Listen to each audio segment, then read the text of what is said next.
Okay, we call the meeting to order.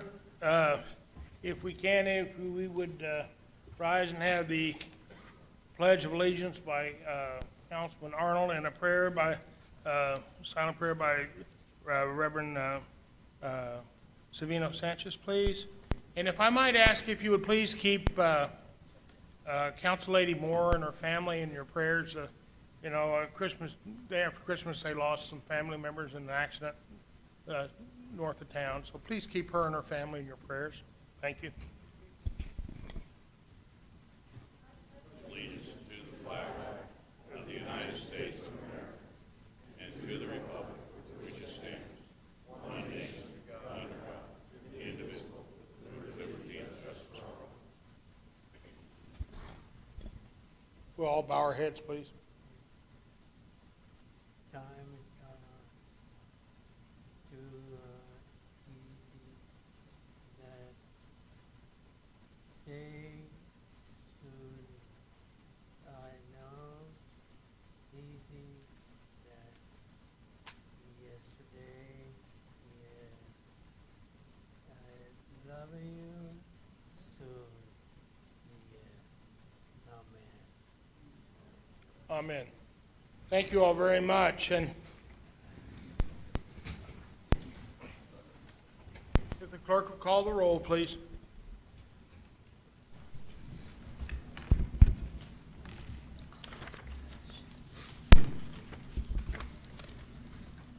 Councillor Heldenbrand, Present. Councillor Oropesa, Here. Counselor Foster, Present. Counselor Corn, Here. Counselor Moore, Present. Counselor Perry, Present. Counselor Halverson, Here. Counselor Arnold, Present. Counselor Sanchez, Sanchez, Counselor Best. Mayor, you have a quorum. Thank you. Next, we have the approval of the agenda. Councilman Perry. Mr. Mayor, make a motion that we approve the agenda to include the public hearings, striking and sending back to committee number 4, public hearings, the ordinance 22-11, amending the city council zoning ordinance for the SUP and CUP work, and that is on request of administration and our community development director. They'd like to send it back to legal to look at some things and make things a little bit easier there. Also, on the consent agenda, we have had a counselor that has requested number 8 to be put on regular agenda just now, which is the RFP 23-003, which is the sale of the 316 North Richardson. So now number 8 will become, since that's under bids RFPs, that will become 11A, and then 11B will continue with the resolution 22-76 to include all other portions of the agenda as presented. We have a motion by Councilman Perry, seconded by Councilman Foster. I believe that was Foster. And any further discussion? Clerk, call the roll. Or do you want to have a voice vote? All those in favor signify by saying aye. Aye. Opposed? By a vote of 10 in the affirmative, none in the negative. The agenda is passed. And Mr. Mayor, with the consent agenda approval, I believe that you had said that we have someone that has signed up to request to speak on one of the items. Do you know if that is number 8 or if that's a different? It is 8? Oh, there is one on number 8, and there's some people have signed up to talk to item 5 and 6.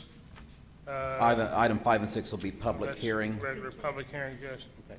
So since that is number 8 and number 8 has come off of the consent agenda, then I would make a motion that we approve the consent agenda, there again striking number 8 from there as presented, including the minutes from December 8th. So, okay, so we have a motion to strike item 8 from the consent agenda, and okay, so Motion to approve everything that's Yep. on the number 7, number 9, and number 10, which would be the minutes. so we have a motion by Councilman Perry, seconded by Moore, to approve items 7, 9, and 10. All those on the consent agenda, all those in favor, we need to have a vote? You want to have a vote? Yeah. Just, all those in favor signify by saying aye. Aye. Opposed? So, okay, that's 10 in the affirmative, none in the negative. And, so next we have item, we have for public participation, we have the Airport Advisory Commission. Mr. Kunkel, would you?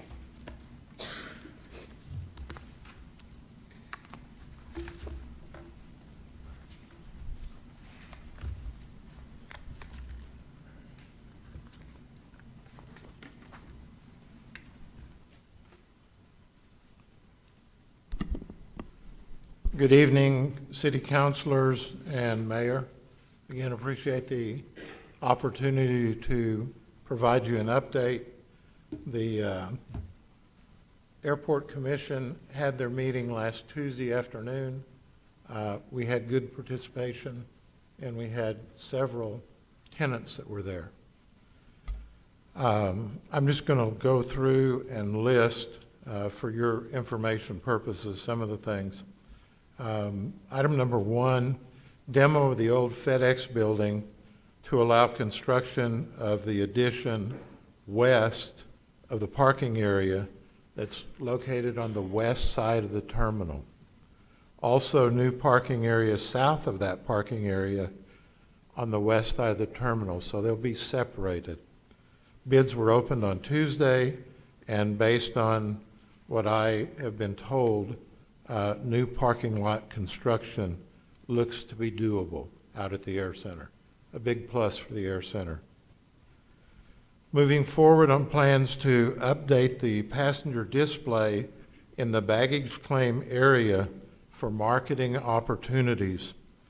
We're going to try to incorporate info from surrounding communities and hopefully the UFO Museum, incorporate an alien photo op area in the terminal for incoming and outgoing passengers.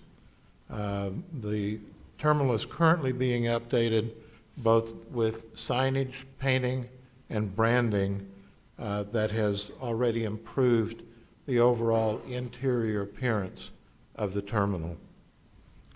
The water line that is extending south along the east side of the Air Center is on schedule to be completed by March the 31st. We received a BLM update reference interaction between BLM and AirSail once the fire season begins. There were some difficulties with that last year due to congestion with numerous aircraft in that area. So we feel that there will be a more positive interaction is expected between BLM and AirSail, despite the priority which BLM has to have for the fire season out at the RAC. A aircraft maintenance technology report was presented by Dr. Sean Powell, referencing enrollment and graduation rates. That will be included with information going to the Chaves County High Schools through the Career Technical Education Program.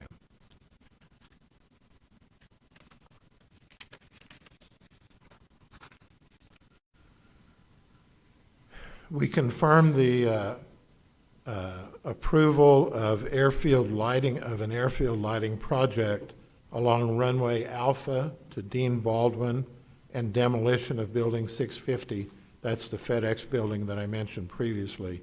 And that will allow for construction, the demolition of that building for construction of part of the new parking area.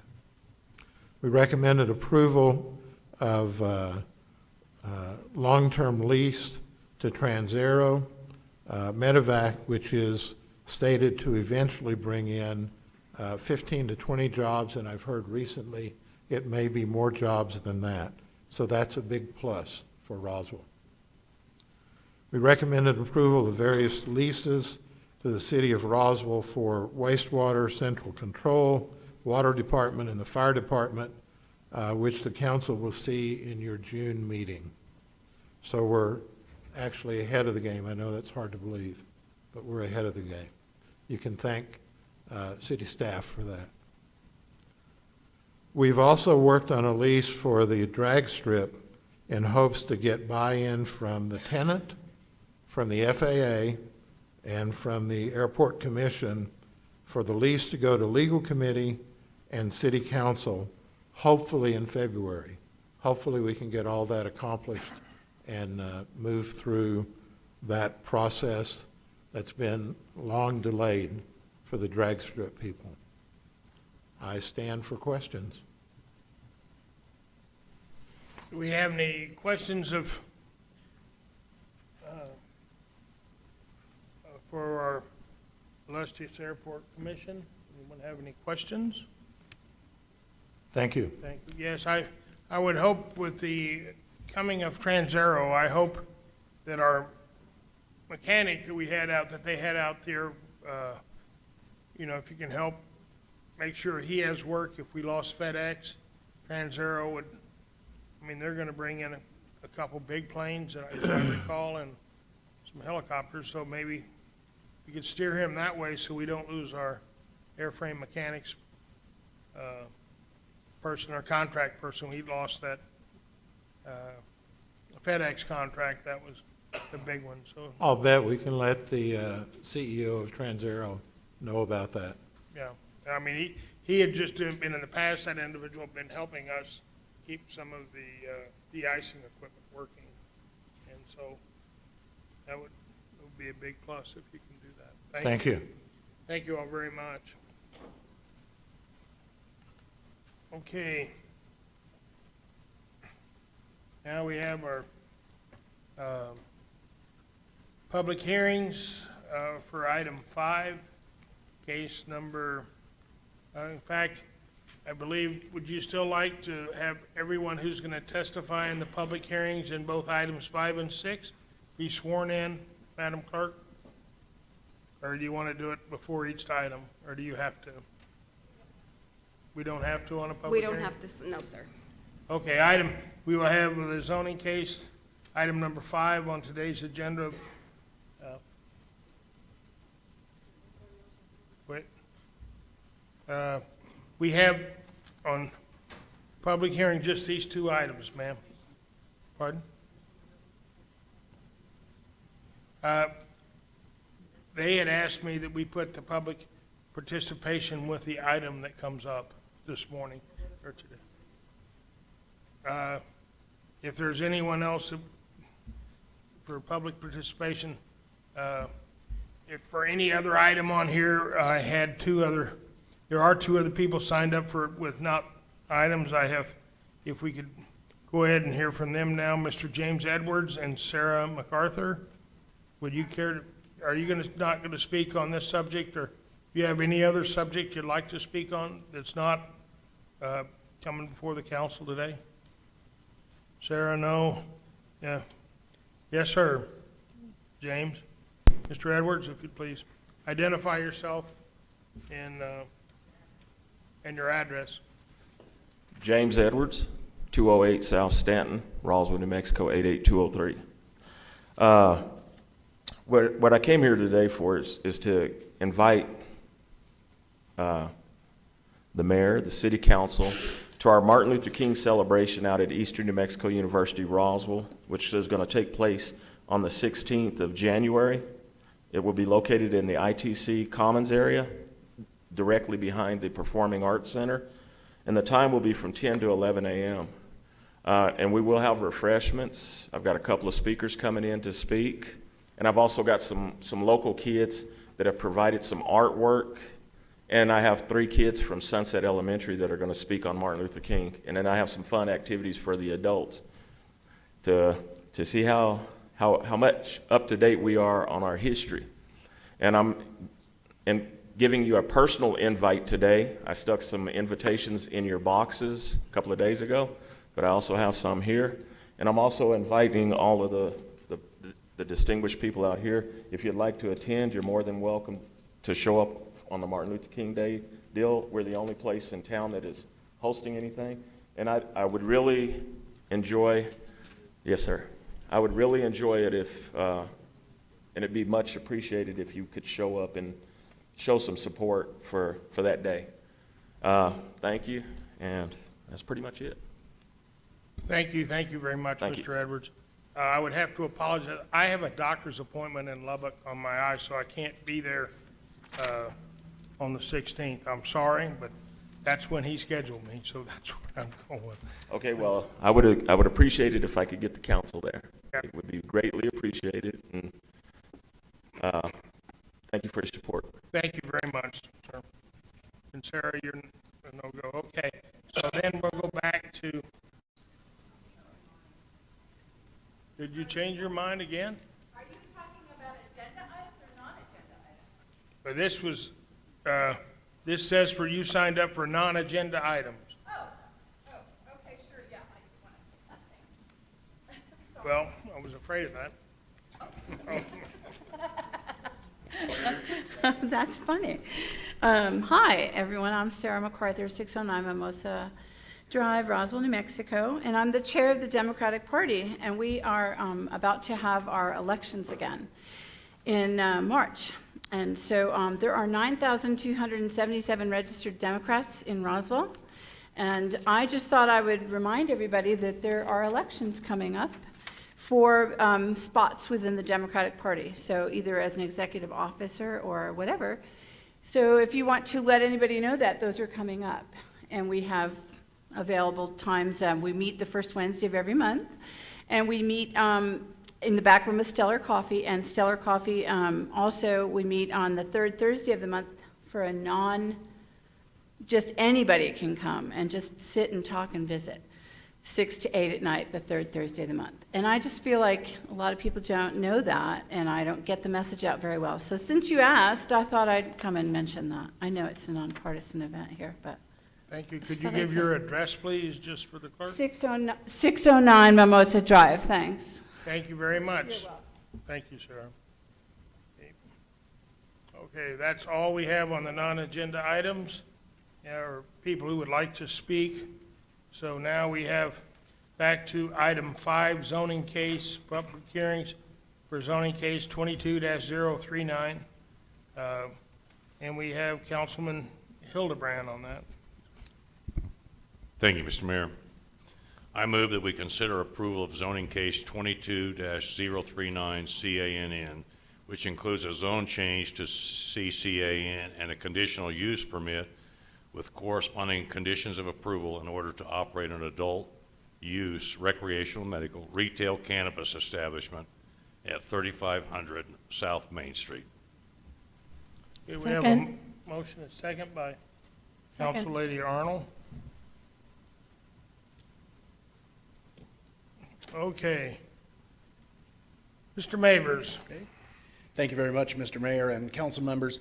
We have 2 cannabis cases on the agenda tonight, both similar in that neither one requires a variance. They both meet our zoning and development codes the way they were intended, although there are also completely different. Our first case tonight is our very first alien-themed cannabis facility, and it'll be a ground-up facility built at 3500 South Main Street. Okay? You can see the sketch of the floor plan and the actual facility that are being built out there. Again, a UFO, the round-shaped establishment, and an ancillary building for processing, production, and packaging of proprietary products. Okay? Exact location, just south of the Coca-Cola distribution plant. It is well within the C2 zone, so it is eligible for the CCAN zone change. Okay? Just a quick view, a shot, you can see it is a vacant land right now. All the vacant land around it is owned by the property owner. He will be subdividing that small area. That will be where the zone change takes place. The rest of the property will remain C2. Okay? Again, there's a map up in the upper left there showing how they're carving out that one small piece. The developer does intend to install a professionally designed median cut for northbound Main Street access. As of today's date, the Planning and Zoning Office has received 0 written protest, 0 verbal protest, and 0 inquiries. However, at the Planning and Zoning Commission meeting on December 20th, one nearby property owner registered concerns regarding pedestrian traffic and the need for additional sidewalks. The Planning and Zoning Planning and Zoning recommendation ties right into the City Council recommendation, and that is based on the land use and zoning considerations, findings of fact, the surrounding land uses, and the regulations established in the zoning ordinance and municipal code, chapter 27. Staff recommends the City Council hold a public hearing and then make a motion for approval of zoning case 22039 CAN to include a zone change to CCAN and a conditional use permit with draft conditions of approval, which are attached as Exhibit F. And with that, we stand for questions. I do believe the developer, builder, operator is here. I'm sure he would like to speak as well. Yes, sir, if you have the developer builder, if he would come forward, identify himself, if he wanted to speak. Okay. Yes, my name is Freddie Nasrallah. My address is 21 Granite Circle in Roswell. And I just answer any questions that you have.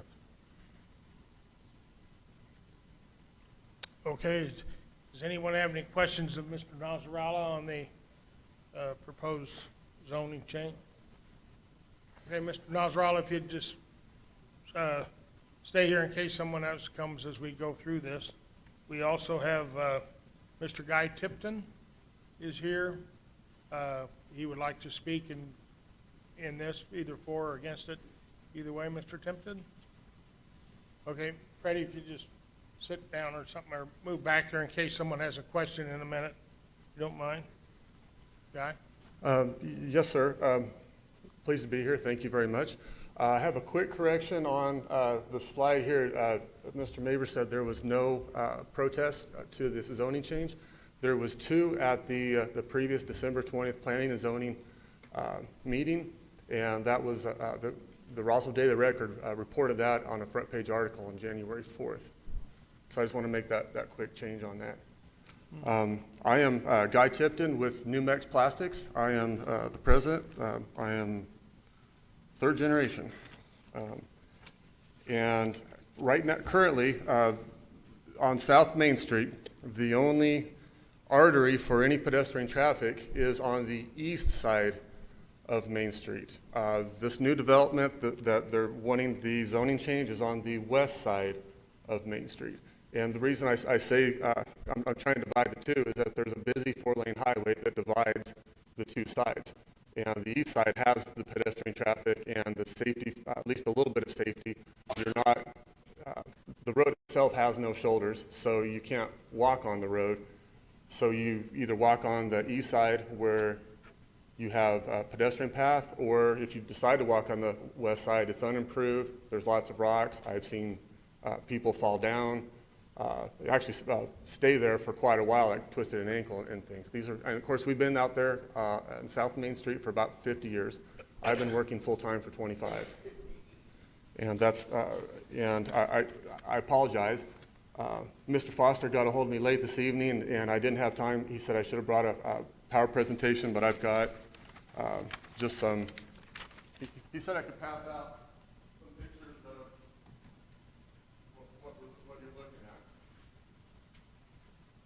If you can share a little bit, that'd be great. That'd be fine, for sure.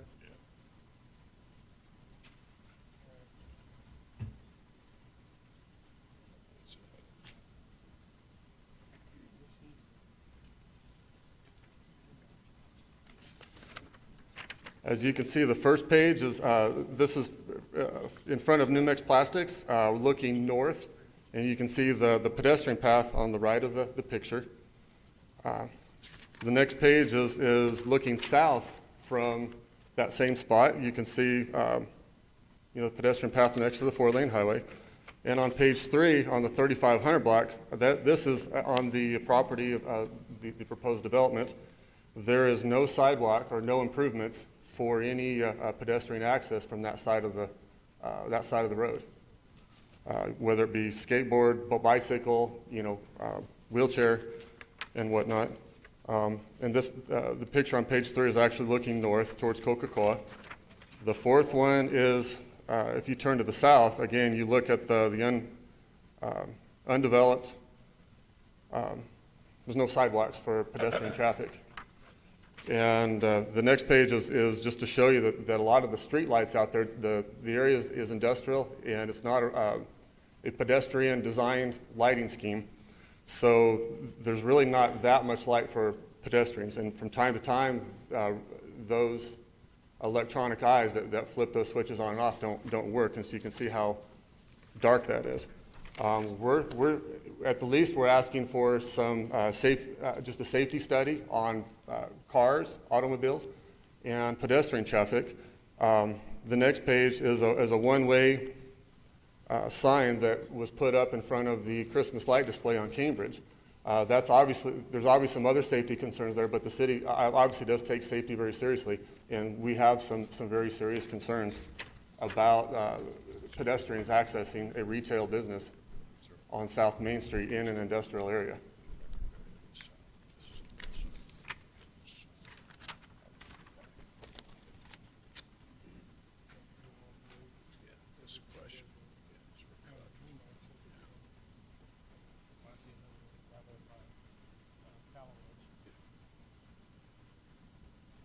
Okay, we have any questions of Mr. Tipton? You know, Mr. Tipton's, they've owned New Mex Plastics for a number of years in Roswell, and they're a very well-known company in southeastern New Mexico, actually all across southern New Mexico for sure, just because of their plastic pipe that they make. It's extremely durable, and it's probably one of the things that probably added an awful lot of water to animals, livestock, and game animals in our state. And their New Mex Plastic is an exceptional product. And they're a very well-known company out throughout New Mexico and other states around, too. They make all kinds of products. Any questions for Mr. Tipton? I think Mr. Tipton has a real good point on this in the area that with, to me, it seems like almost all cannabis facilities experience quite a bit of walk-up traffic. And maybe, I don't know, but that just seems that way to me. I don't know if the city engineers here, if we have any plans to pave or put a walkway on the west side of that street, of Main Street, which side of the light poles you'd be on if you put a sidewalk, but there needs to be some. Mayor, Council, good evening. Yes, the citizen has very good concerns. Now, if you guys have looked at the pictures or you're familiar with this area, most of that property on the west side is undeveloped. Typically, when you develop, you require a sidewalk. I don't know if you read the case thoroughly. In the case of Mr. Nasrallah, he's going to have a median opening. So he will require a traffic study and an engineered median opening to have that done. As well, he'll have to have sidewalk the full frontage of his development lot. So nothing new. Anybody that develops has to put their sidewalk on the development. Now, as far as a sidewalk project, a trail project on South Main, there are no plans. And if we were to do that, typically you would wait till all the development happens. It hasn't happened 25 years that I've been with the city. If council is telling me that you want me to develop a sidewalk program, most definitely I can develop a sidewalk program and get it funded, and I'll be coming to you budget time. So duly noted, but the way it's done, as you develop a lot, then you're required to put sidewalk in the lot. You saw the Allsups, they're getting sidewalk on their Allsups. Mr. Nasrallah will be putting sidewalk on his frontage. He also owns the property to the north of that. When he develops that, he'll be putting sidewalk there. The soda company been there since before I was here, and any enforcement was done. But typically, sidewalk is built with your development, and there are no plans for the city to do an individual sidewalk or trail out there.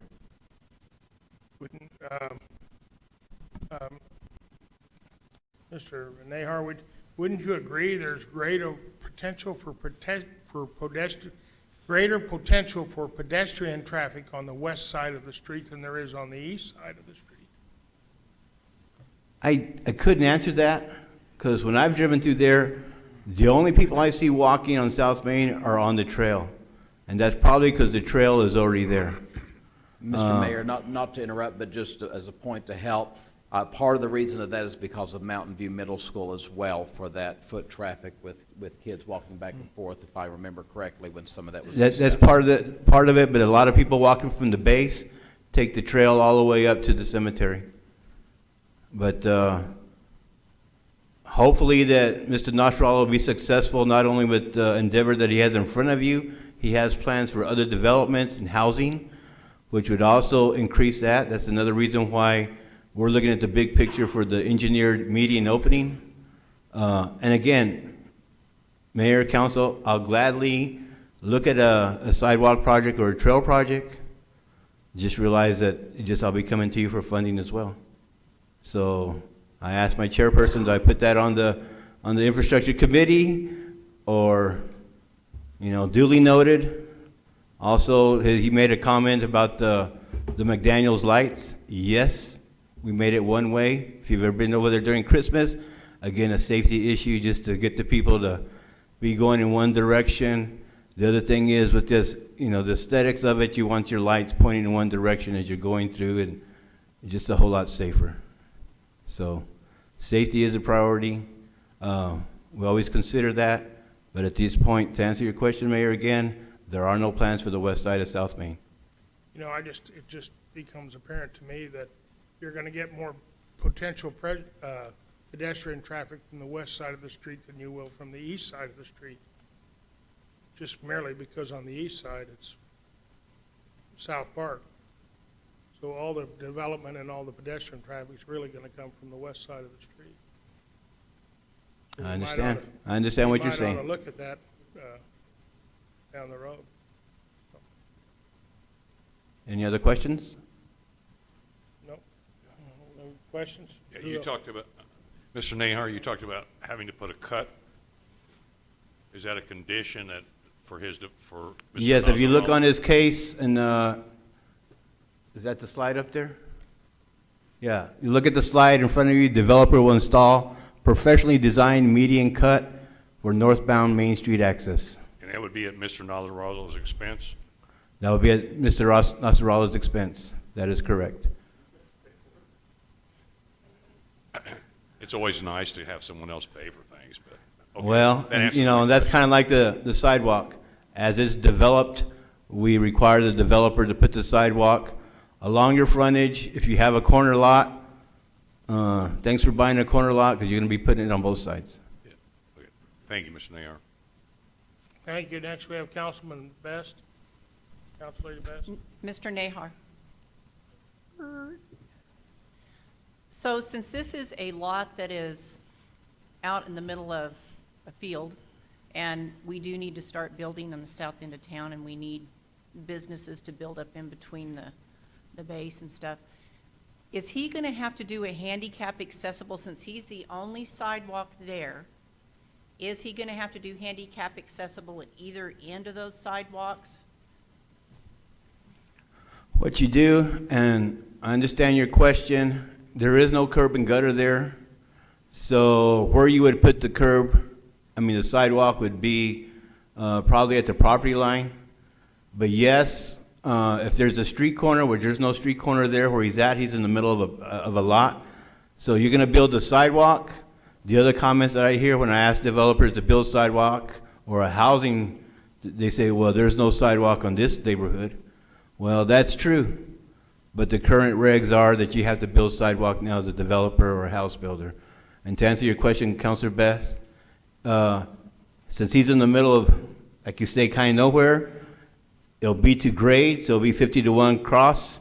But when he gets to the end of his property, he's just going to have a sidewalk ramp going down to the dirt, because basically that's all you can do. So he's going to make one square so it goes into the dirt, and not just gravel or dirt built up to it? Yeah, he has to have a square to the end of his property, a ramp at the end of his property. Because we don't want to drop off. No, we don't want to drop off. Speaking of that, I just did an inspection for the Sycamore and Second Alsops, where they died there at the north end of their property.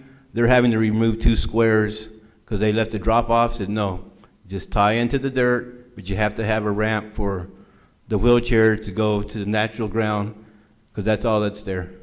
I hope that answers your question. Thank you. Okay, Councilman Perry? Thank you, Mr. Mayor. I think I heard you say, but I may be incorrect, is the gentleman who owns this property, you said something about other property that he owns and potential housing later? Did I understand that it was Well, you see the lot that he's doing. He owns all that lot up to the property up to the Coca-Cola factory, and then he owns all the property west to the alley. How many acres do you own, Freddie? 27 acres there. It's all commercial, correct? I can't remember if he had a zoning, because he's proposing, and I don't know if he's still proposing, but we've seen plans, and maybe Kevin can help me. It's all C2, but he's also proposing some apartments on the alley side. And there would be a new street, curb and gutter, fully developed, just south of the Coca-Cola factory, that would be tying in to the apartments there. It would have a cul-de-sac, and we would have it so you would have the fence off the cul-de-sac, so you wouldn't go through the cul-de-sac into the alley. It would be complete separation between that development and the R1 housing that we have to the west of that alley. Could we please go back to the slide that showed their schematics for their building? Right there. There's an area in here that it's hard to read from here, but you see the dispensary, then another one from manufacturing. Can the gentleman who's requesting, could he come discuss with us what that building will be used for? I know what the word manufacturing is, but what necessarily will be happening there? Yeah, and before you get away from that picture, look at that frontage. You have sidewalk all along the frontage of his property.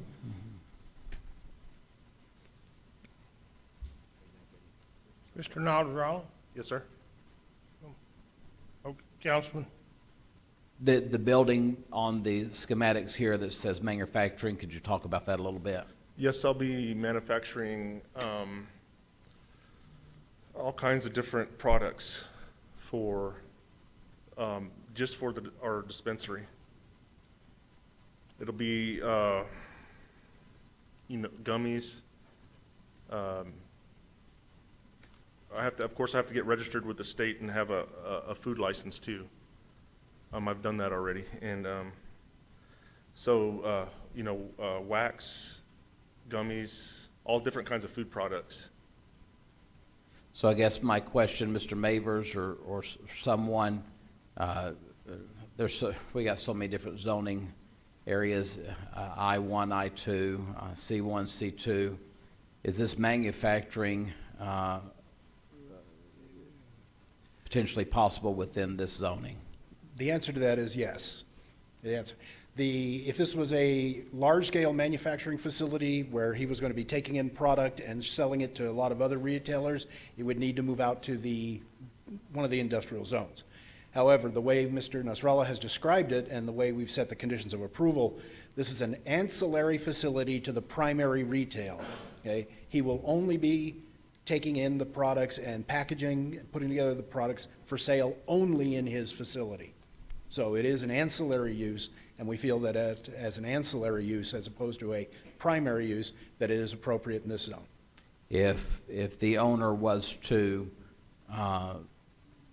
make 3 or 4 other properties, whether they be in Roswell or Ruidoso or somewhere else, and utilize this manufacturing to then ship to those other places? His conditions of approval are very specific. The product manufactured at this location gets run right across the way and is only sold in this location. So it's a semi-vertically integrated development. Thank you. I may have some other questions in a moment, but there may be others who have. Thank you. Council Lady Halverson, please. My question is, Mr. Tipton, if you could come up, please.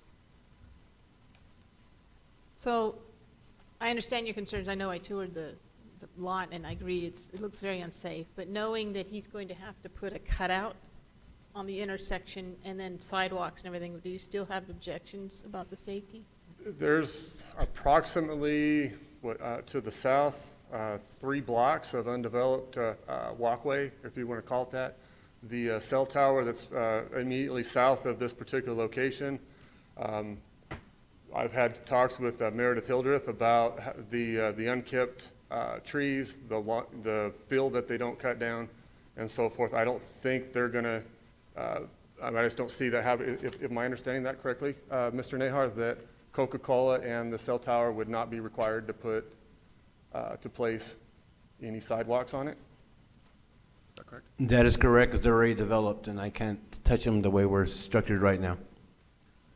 So from this 3500 South Main Street, I don't believe there's any sidewalk until you get all the way to Gale, which is about 5 blocks, I believe, to the north, and I think the closest sidewalk to the south is Brasher, which is at least 3 blocks Can we away. go to that slide that shows the map of the zones?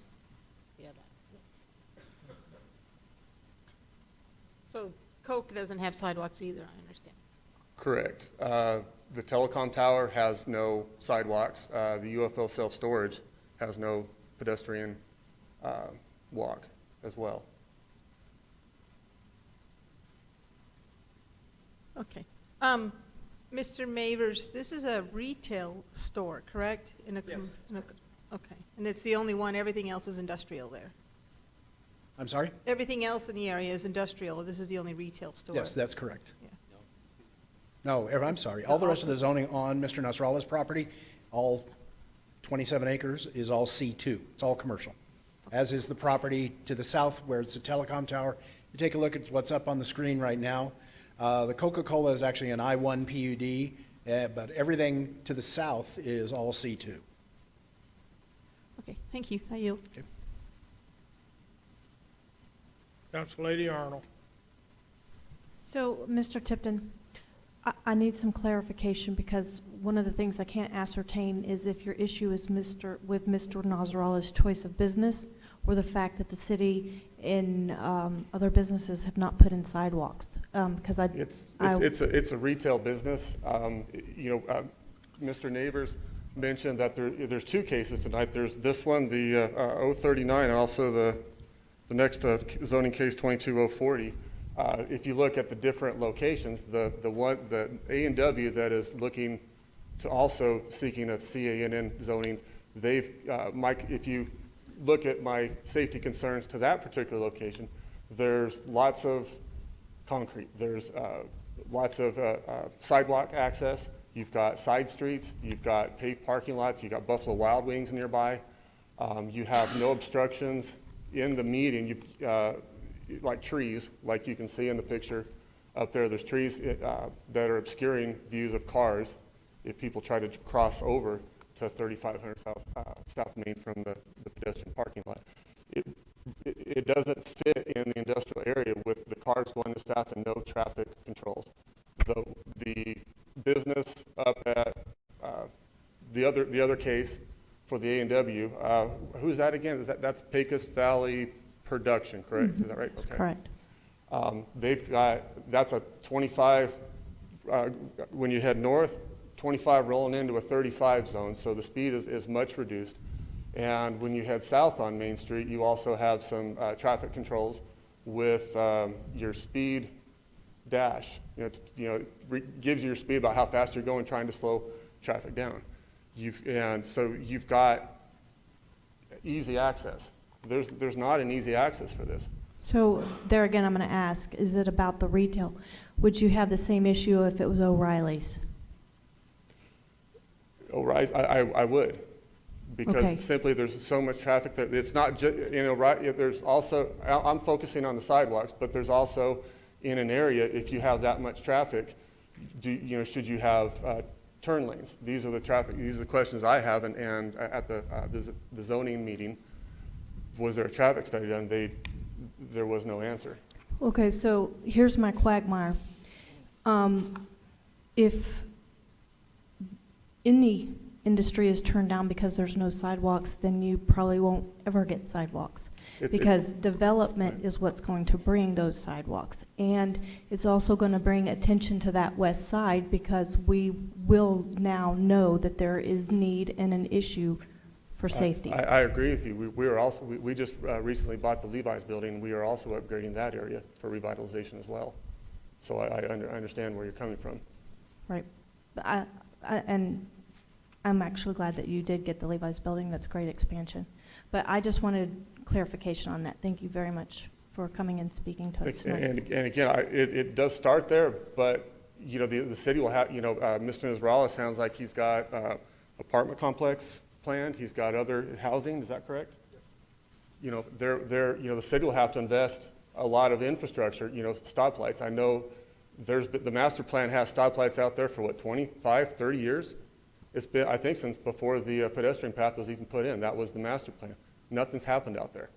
And that's, you know, and I don't want to see my kids or my employees' kids leave the plant. It's a family business, and have to worry about somebody being hit, because some of the comments from even some of the city councilors that, oh yeah, it's hard to drive 45 down here. And on one day, I went out and just clocked a couple times on my baseball radar gun.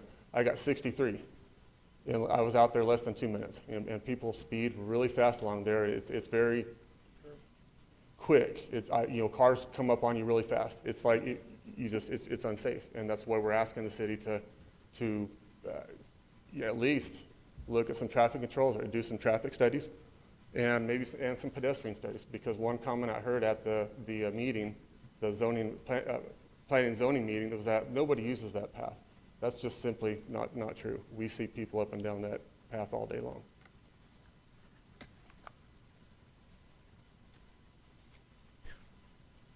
Any further questions?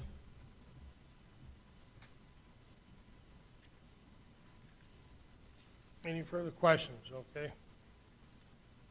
Okay, for item 5, we have a motion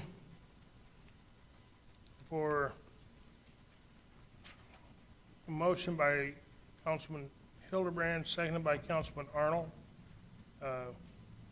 If the clerk would call the roll. Counselor Hildebrand, Yes. Counselor Oropesa, Yes. Counselor Foster, Yes. Counselor Corn. Yes. Counselor Moore, No. Counselor Perry, No with explanation. Counselor Halverson, No. Counselor Arnold, Yes. Counselor Sanchez, No. Counselor Best. Yes. Okay, by a vote of 6 in the affirmative, 4 in the negative, zoning case number 22-039 has been approved. Councilman Perry to explain his vote. Yes, Mr. Mayor, I was pushing the request to speak earlier, but I don't know what was going wrong, so I apologize, or I'd have said this before we voted.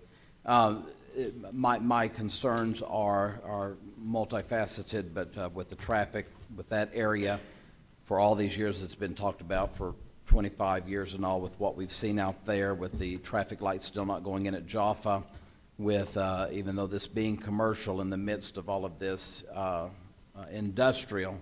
And then the thing that was also concerning to me is knowing that there's going to be potential significant housing that's going to be coming up right there. I know that's one thing that we looked into to try to keep that buffer from this type of stuff. So I have those reservations, is why I voted no.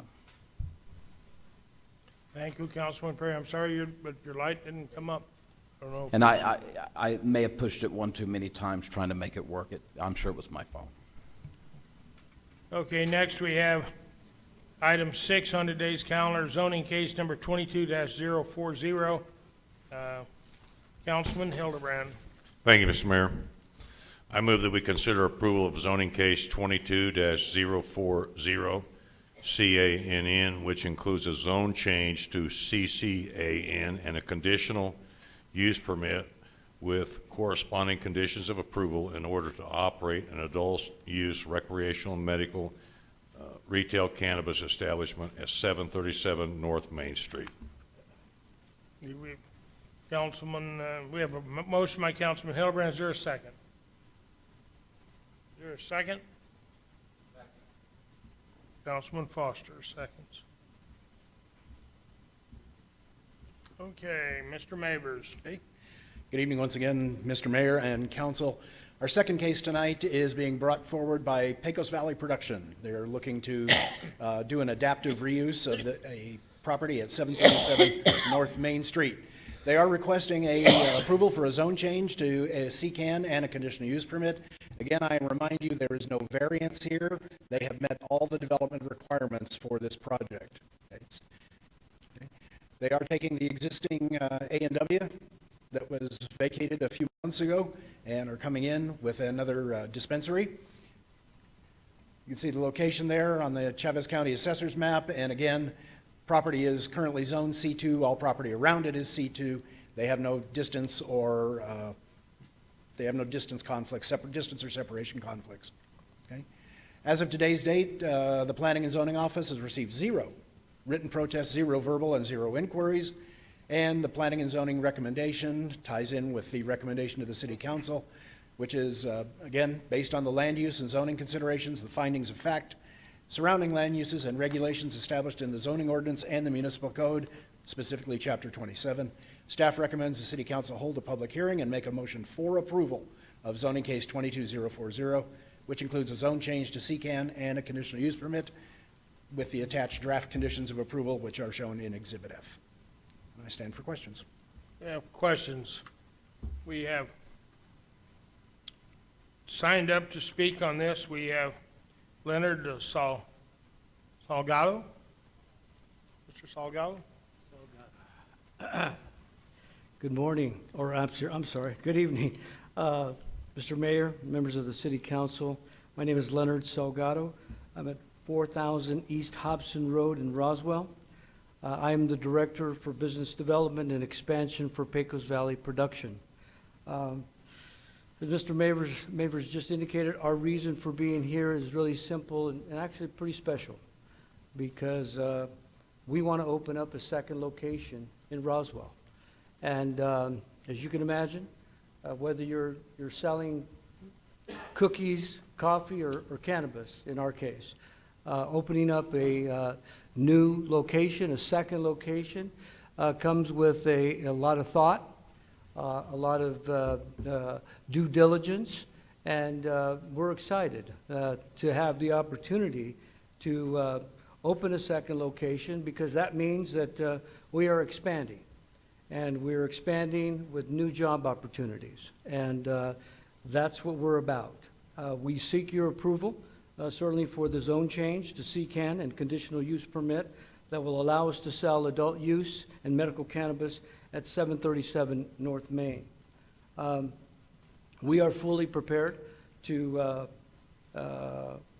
comply with the office's conditions of approval in accordance with the ordinances that have been approved and developed by the City of Roswell. I would like to take just a couple of minutes to share with you a little bit of what's going on with our organization. And if you'll indulge me for a couple of minutes here. Number one, we now, as an organization, we employ over 150 people here in Chavez County. And the new proposed location will add another 7 to 8 new team members to our organization. In fact, you should note that in September of this year, we were awarded a job creation grant from the State Economic Development Department to create 29 new jobs at our production facility here in Roswell. Also, you should know that we continue to serve the over 4,200 medical cannabis patients here in Chavez County, and we've been doing that for the last 7 years. You also should know that we operate over 17 retail cannabis locations in 10 counties here in New Mexico, and we also have 3 additional facilities that are currently under construction in the state. For those of you who are not aware, we operate under 2 very specific laws of the state, one of them being the medical cannabis program that's been around since 2007. The other, of course, is the newly adopted Cannabis Regulation Act that allows us to sell adult use cannabis to anyone over the age of 21. We operate under the rules and regulations as set forth by the New Mexico Department of Health, the New Mexico Licensing and Regulation Department, and the newly formed Cannabis Control Division. And of course, here in Roswell, we operate under the cannabis zoning ordinances that you have established. Now, I want to make a couple of very important points because, number one, we are not aware of any complaints or issues of any adjacent neighbors or surrounding businesses at our existing cannabis location, retail location at 313 West Country Club. We are a good neighbor. We also realize that public safety is a major concern, and we are aware that the nature of our business raises public safety questions. So let me address those very quickly with you. Number one, when you go to our facility, we have controlled access, okay? Our door is locked. We have to allow you to come into the building, right? Whether you're a patient or a retail customer. Every time you go into our facilities, we check your driver's license or medical card every time you come into our building. Number three, we have cameras on the outside and in the inside of our building that are recording 24/7 for the safety and protection of our customers, our patients, and our employees. At the end of the day, all cannabis product is stored in a secured vault on premises. Also, we have employed retired and off-duty police officers to patrol our dispensaries. Let me close by sharing with you just a few other thoughts. Pecos Valley production has roots in this community for over 40 years. We're the home team, okay? We want to create new jobs and opportunities for our team members in the city of Roswell. We want to bring new and reoccurring tax revenue into Chaves County through adult use sales. We want to bring the best and the most affordable cannabis products to our patients and customers at the most affordable price. We want to create a professional and safe dispensary environment and to educate anyone who comes in about the amazing medical benefits of cannabis. Lastly, I will say that we do want to be recognized as a business partner in this community and give back to Chaves County whenever possible. We want to be recognized as a good neighbor because that's who we are. That's all I have. I thank you for your time, and I'm open for any questions you may have. Yes, Mr. Saldo, we have questions. Councilman Perry? My questions are more for staff at this time, general questions, but if there's someone who has questions for him, I would certainly yield to that. Are there any questions of Mr. Salgado from the council? Thank you, Mr. Salgado. Thank you. Very much. Okay, Mr. Mavers, or unless you would be up for questions, please, for Councilman Perry. Thank you, Mr. Mavers. I know in the Finance Committee meeting, we discussed this. We looked at our GRT from last month, and we looked at things from quarterly not long ago. We looked at, convention center, those fees as well.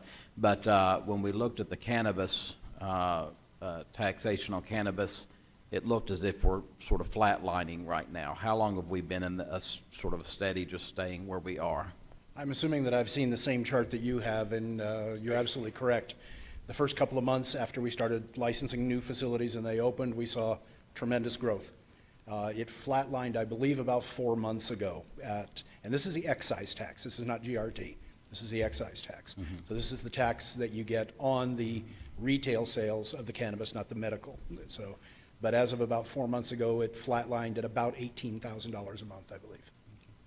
And I believe in allowing business to determine, if they're going to make money or not, and that business will figure that out. I don't think necessarily the city will have to make those determinations. Business will figure that out as to whether or not they can continue to add shops, and they'll make that decision. But do we think that we're sort of where we're going to be, or do we expect a lot more growth in this particular field? These are the only two applications for retail facilities that we currently have on our books. In fact, these are the only two applications that we have for any other cannabis facilities. So I would imagine, I know for a fact that both Mr. Nasrallah and Mr. Salgado did very good due diligence. They checked out the market. If they believe there's a market there and they want to serve that market, then we have to trust their homework. Okay, thank you. Thank you, Councilman Perry. Any further questions? Any further questions? And there's no one else on the list to speak. So if we have a motion by Mr. Councilman- Mayor, sorry for interruption, but it being a public hearing, we do have to at least whether, we probably don't have anyone else who wants to speak, but we have to verbally say if there's anyone here to speak for or against with it being a public hearing. Is there anyone here that you would care to speak for or against this, whether or not you signed up or not? Okay, so there's no one here. So on a motion, there's no one else asking for debate. So for on a motion by Councilman Hildebrand, a second by Councilman Foster, if the clerk would call the roll. Counselor Hildebrand, Yes. Counselor Oropesa, Yes. Counselor Foster, Yes. Counselor Corn, Yes. Counselor Moore. No. Counselor Perry, Yes. Counselor Halverson, Yes. Counselor Arnold, Yes. Counselor Sanchez, No. Counselor Best. Yes. Motion passes 8-2. Okay. Motion passes by a vote of 8 in the affirmative, 2 in the negative. So next we will go to item 6. So now we've got item 7, 8, 9, and 10 are done. So we have item 11A, which is the item number 8 on the regular calendar, moved from the consent item to the regular table. On that, we have one individual signed up to speak, Ms. Fleming.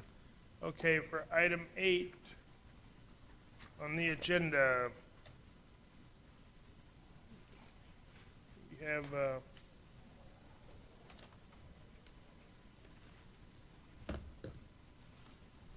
yes, Todd, we have item 8 on today's agenda. Mr. Versiglio. Versiglio. It's a tough one. Let's see, we have a motion by Councilman Corn. Do you want to make a motion, or is that? Button, so I move we adopt, consider approval of RFP 23063, which is the sale of 316 North Richardson, known as the old Business Notions Building. And a couple of changes were made. I think they're in the document that may have been on your desk when we got here. We added a development agreement which defines the terms, and that was an important point, and so I wanted to point that out, that has been done. We have a motion by Councilman Corn, a second by Council Lady Halverson. Mr. Mayor, clarification. Councilor Corn, I think I know what you're saying. You said consider approval. You're making a motion to approve, correct? Right. Okay, thank you. And Mr. Mayor, one more thing. This is the property that the proceeds go to the library. Yes. Okay. So it's not a general fund item. It's been willed, gifted, whatever, to the library, and that money, whatever money's derived from this goes to the library. That's correct. Okay, so we have a motion by Councilman Corn, second by Councilman Halverson. Todd, would you look here to? Thank you very much. So tonight, asking you to consider approval of RFP 23003, the sale of 316 North Richardson Building for the city of Roswell. The property, of course, used to be the old Business Notion site. It was donated to the city, to the library specifically back in 2020. The library did not have a need for the property, so an RFP was created, presented to the legal committee on August 25th of 2022 with a vote of 3-0 to send to full council. The consent agenda was approved 10-0 on September 8th of 2022. Then the RFP was issued out on September 18th. Proposals were taken until November 8th of 22. Legal has reviewed the RFP 003. The RFP Selection Committee did evaluate and score the RFP on November 18th of 2022. The Finance Committee did approve 4-0 to send it here to full council. The only thing that was asked out of Finance Committee was to make sure that we included a development agreement because the length of time that was given in the scope of work was not clear. I had talked to the potential purchasers about the development agreement, and they are committed to the project and agree with the city that everything needed to be explained. So they're agreeable to the development agreement. They are here tonight as well.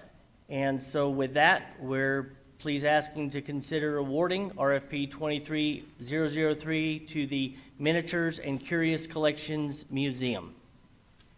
I stand for questions. Thank you. Are there any? Well, we have signed up to speak. We have Miss Nancy Fleming. If you would come and give your name and address, please, and your comments, please, Miss Fleming. Yes, thank you, Mayor and Council. My name is Nancy Fleming. I am at 3506 La Jolla, 88201. We would just really appreciate if you would sell the building next to the current Miniatures and Curious Collections Museum. At the moment, if you guys want to visit, you will see that we have more than 100 miniatures and full houses that were donated to us from an artisan in Texas last year. We have no space to showcase them, but we have them out at the moment because an appraiser is coming for this lady's taxes. We also want to develop workshop space that we kind of ran out of room in our current location, but when we did hold workshops, they were wonderfully attended by both young and older citizens. The museum is really garnishing wonderful tourism ratings, but we'd love to expand to do more workshops, have some places where people can work on miniatures, more exhibit space, and just more fun. Any questions? I'm here. Questions? Seeing none, now, Mr. Fleming, or excuse me, Councilman, I know. Councilman, that's fine. I thought you were through. You were a little slow getting up, and so, Councilman Hildebrand. I just want to hear that you're okay with this agreement. Yes, we are, and just to, we have been in our current location, which was the old Cobeans, 4 years. We redid the roof, we redid the whole interior. We do have a donor who is purchasing the building. We are fully confident that we will raise the necessary funds, thanks to our wonderful supporting city, and we really want it to be a great cultural and artistic asset. Thank you. And Ms. Fleming, this building is directly next door to your current facility. Are there any, Councilman Perry? Just quickly, two things. Number one, is this an expansion or is this a moving? I did not understand. No, expansion. Expansion, okay, that was number one. And number two, I was going to just a comment. I think for anyone who asked, I had asked Mr.Versiglio how much we had invested in trying to get the property up to what it was. He's answered those questions for me, and just for clarification for folks, I think that a lot of times government owns too many buildings sometimes, and so I'm always under the impression the more that you can get back out in the public sector, the better. And so when you look at this, it's not a ton of money that we're selling the building for. We're not going to be able to utilize it. It's better to get it back out in the public sector. Any further comments? Okay, so we have item 8. We need to have a vote to accept it, I just presume, to proceed. So It can be a voice vote. all those in favor of voting to approve item 8 on today's agenda for the approval of the sale of 316 North Richardson, is known as the Old Business Notions, by the city of Roswell for the museum. All those in favor signify by saying aye. Aye. Opposed? By a vote of 10 in the affirmative, none in the negative, seeing that there were no nay votes, the sale has been approved. Thank you.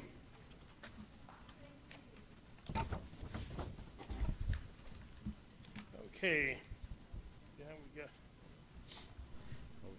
Okay, item 11B, Resolution 22-76. This is to consider the adoption of Resolution 22-76. Councilman Corn. Mark. Excuse me, thank you, Mr. Mayor.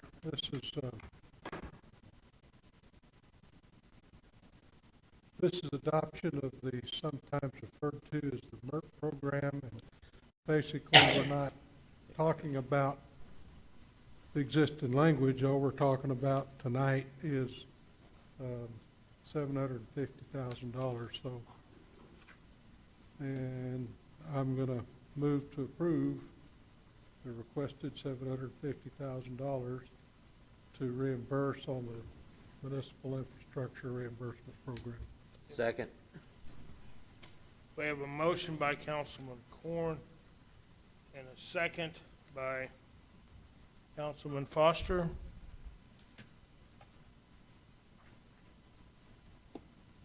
Okay, are there any further discussions? Councilman Perry? Did you? I'm sorry, Do we not have any? Is there anyone in the audience, excuse me, we have 3 people, Mr. Dan, to speak for this item. We have, Mr. Mavers was up, if you would care to, if anyone wants to hear any more, we've talked about this a lot. If there's, Mr. Mavers, if anybody has questions of Mr. Mavers?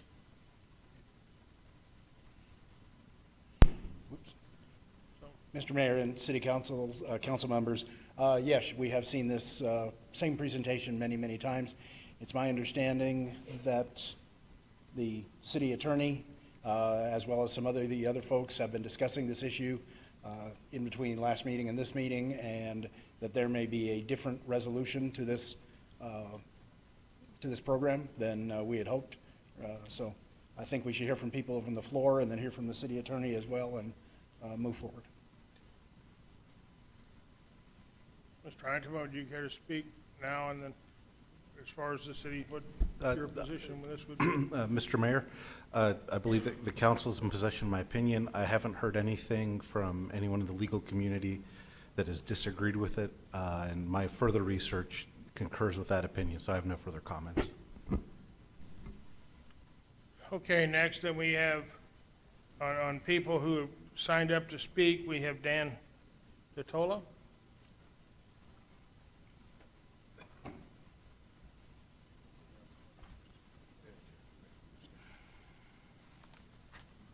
Mr. Corn, I didn't hear your motion. I couldn't hardly understand you. Can you repeat it for me? Yeah, what we're here for is the money, not the ordinance itself. Okay, and you made a motion to approve the money? That's what I said. Okay, I couldn't hardly hear you. I'm sorry.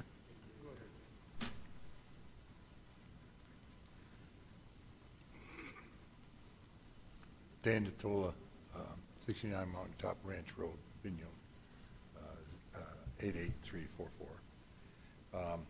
Please speak into the microphone because it's very difficult to hear There. you. I want to thank you people for having us here tonight, and I want to, hopefully this will get approved and it will allow us to move our project forward.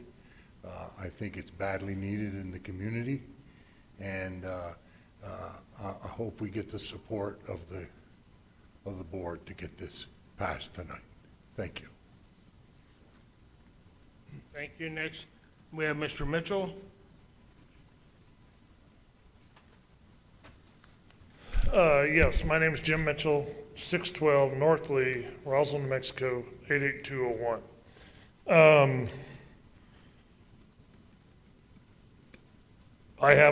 We've talked this thing to death, so I'll make this short. We've had a couple of meetings in the last week, one with the Chamber of Commerce and one in the workshop. It appeared that we need to modify and redirect some of this, but anyway, with that being said, up until tonight, our direction was to get away from the MERP. And my concern is if we do get away from the MERP without a direction with a pathway to move forward, how do we get back to where we are today? So that's the only thing that I have an issue with. I don't have an issue with a different pathway to get to where we need to make this work. I don't want to see this dissolve and then turn out that we can't get back where we are today. One thing that's happened to me in the last 2 weeks, our corporation has about 180 employees, and our healthcare provider has left the state of New Mexico. So we're out seeking new healthcare. There's 3 providers in the state of New Mexico. The first 2 will only give us a quote if 75% of our employees are on the healthcare plan. Unfortunately for us, we don't meet that criteria. So the last option we have is it's an individual plan, and when you get on an individual plan, it turns out to where it's on a group plan, we all pay the same amount. On an individual plan, it's based on your age. So I've found out in the last week that if you are a 50-year-old male living in Albuquerque versus a 50-year-old man that lives in Roswell at 612 North Lee Street, you pay $300 less a month in Albuquerque than you do in Roswell, because a doctor or a nurse can't live in this town because there's no housing. And there's probably other reasons they don't live here as well, but that is a huge factor. And I just heard a gentleman that left here a few minutes ago that had a couple hundred employees. So I'm not the only one faced with this problem. So when we talk about this program, we talk about housing, there's a bigger factor involved than just us going out and building houses and everybody being happy with housing. So I appreciate it.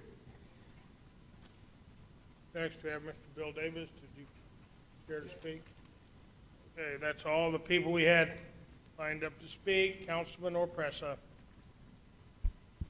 Thank you, Mr. Mayor. Just for clarification, I know this issue was tabled the last time. So are we taking action on the same information that was presented last time, which was $750,000, $10,000 per unit? Is that what the motion is about? Mr. Mayor, Councilor Oropesa, yes, the motion is just to consider the funding part that was presented last month. No, without changes. There haven't been amendments made. And in your opinion, is this a legal action to be taken as far as the council is concerned? The funding mechanism, I guess, funding a program that doesn't exist is silly. And then the program itself has some very big issues if we were to give it to an individual for with a value of more than $20,000 without some pretty rigorous stipulations attached to it. So I want to make sure I understand it clearly in my head. The action that we're going to be voting on will include the $750,000 that was suggested last month, That's my understanding of Councilor Corn's motion, yes. and that would include $10,000 per site. Per site, up to, really per house, up to $200,000 per entity. And then if I'm understanding you correctly, you're saying that this, you're not comfortable, I'm paraphrasing, of course. Yes. Because it may be illegal. Yeah, the law, Office of the City Attorney does not sign off on the legal sufficiency of the program as written. So your recommendation would be not to pass it? Sorry, respectfully, Counselor, I try not to say how anyone up there should vote, but I would say that the voting, if this were to pass, it would put the procurement office in a very hard situation where they might be asked to break the law. Okay, got it. Thank you. Thank you, Mr. Mayor. Thank you. Next, we have Councilman Corn. Thank you, Mr. Mayor. Maybe this will add some clarification. All we were supposed to vote on last time was the $750,000. That's what's before us now, because that's the way the motion was made by Councilor Perry to postpone. And I think you'll recall that I made the argument that, you know, we really need to send it back to a committee so we can work on it. And you can't work on it while it's sitting here in this chamber. You just can't do it. So, and then part of his motion was direction to the staff to bring back some kind of working document, essentially. That's not a direct quote. Well, and you run into another problem with that, because when you go through this whole process, you were there, you had to have a public meeting on it to adopt it, and all that other stuff. So to come in with another complete document, in my opinion, you should have another public meeting on it, especially with the changes that I foresee needing to happen to the MRF as it's written. The $750,000 and the way that it's laid out brings up procurement issues, brings up the anti-donation clause question in our state constitution. Like it or don't like it, that's the rules we have to play by. So what's before us now violates those, and I'm going to tell you, I don't know where the $750,000 is going to come from. Did that help? Councilman Perry? And I'll try to answer any procedural. Sir? Are you through? Yeah. Okay. Councilman Perry's next on the agenda. A couple of things, and I'm not trying to be argumentative, but what's on the table is not just voting on $750,000. The resolution says, now therefore be it resolved by the City Council as the governing body of the City of Roswell, New Mexico, that the City Council hereby approves and reauthorizes the market rate multifamily and single-family unit production municipal infrastructure reimbursement program for fiscal year 2023 and adopts an initial budget for implementation of $750,000. There's two things in this resolution, not just money. So I want to clarify that, because that's not, there's two things in this resolution. It's not just about whether or not we're going to do $750,000. That's just not the case. So now that I feel like I've clarified that, and if I'm wrong, please correct me. Is that correct, Mr. Arrington? Mr. Mayor Pro Tem, yes. Okay. So, and I did not do that of trying to be argumentative at all. I just want to make sure we're all on the same page here. Now, Mr. Arrington, I just need clarification.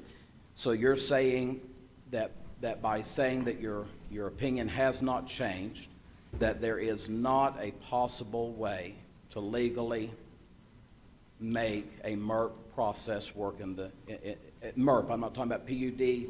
I'm not talking about TIDs. I'm not talking about RPs. I'm talking about there's not a legal way to make a MERP work with our form of government.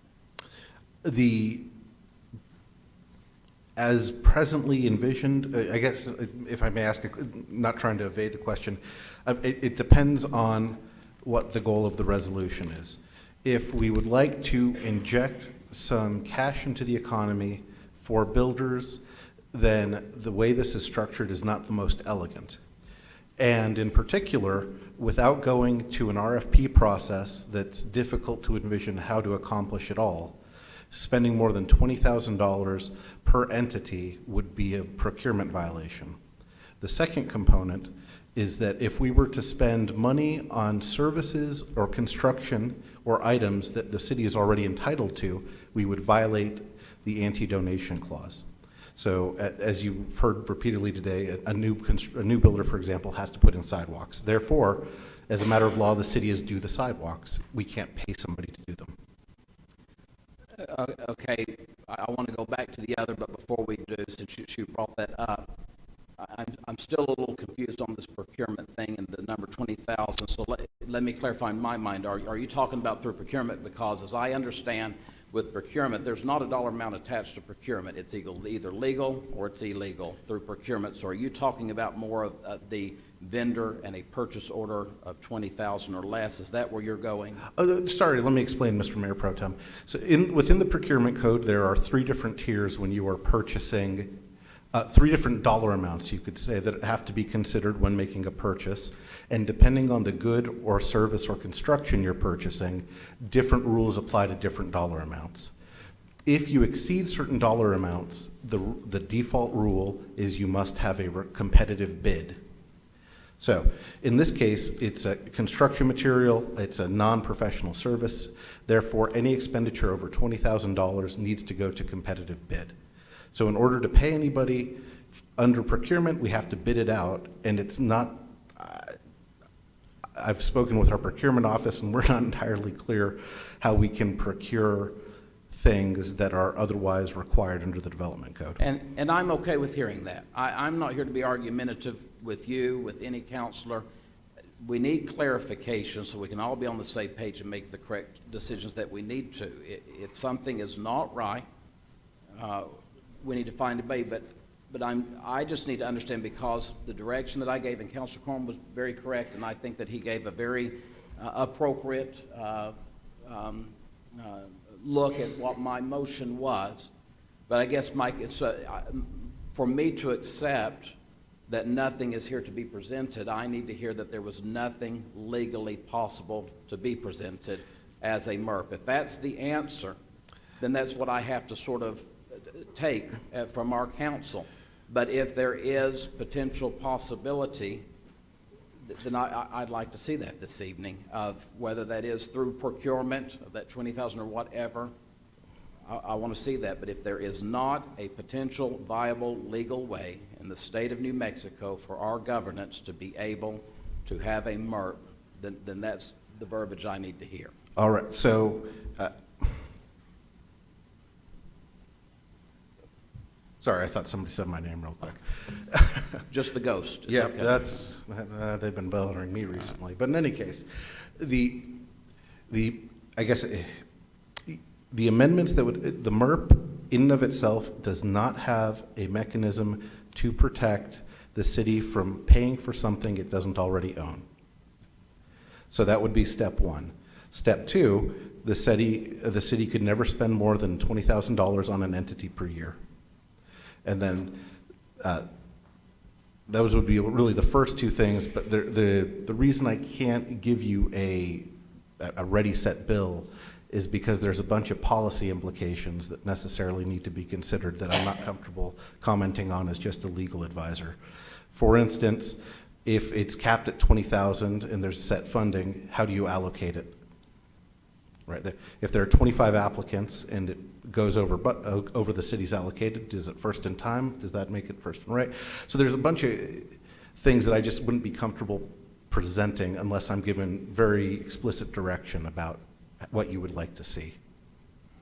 But I guess to answer your question directly, it's my legal opinion that the MERP that we could create a program where we provide money to people who are building houses or fixing houses, providing us with construction items that are above and beyond what the law requires.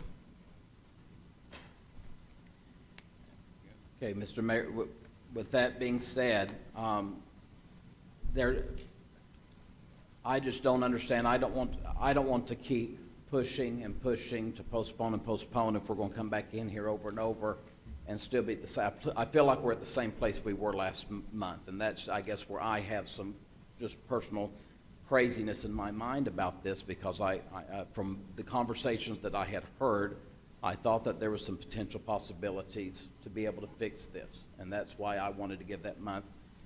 Now it sounds like potentially there isn't, but I don't know. My concern is we've got folks out here that's moving dirt, that's putting in water pipe, that's putting in roads, that's getting ready because Roswell needs it. They see the need in Roswell, and I think we all can see that need in Roswell.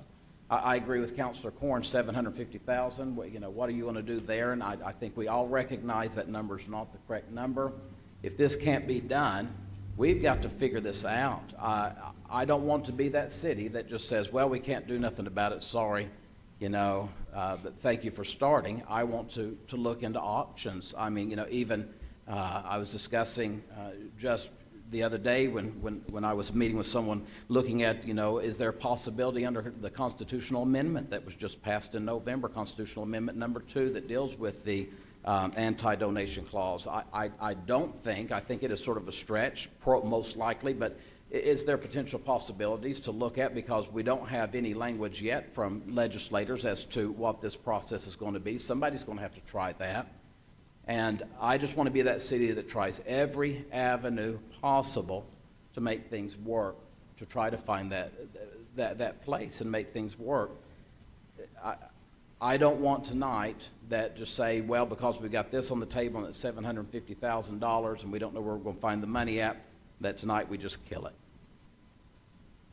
If I can't get the answer that a MERP is absolutely 100% not possible for our governance, then we need to figure out how it can be.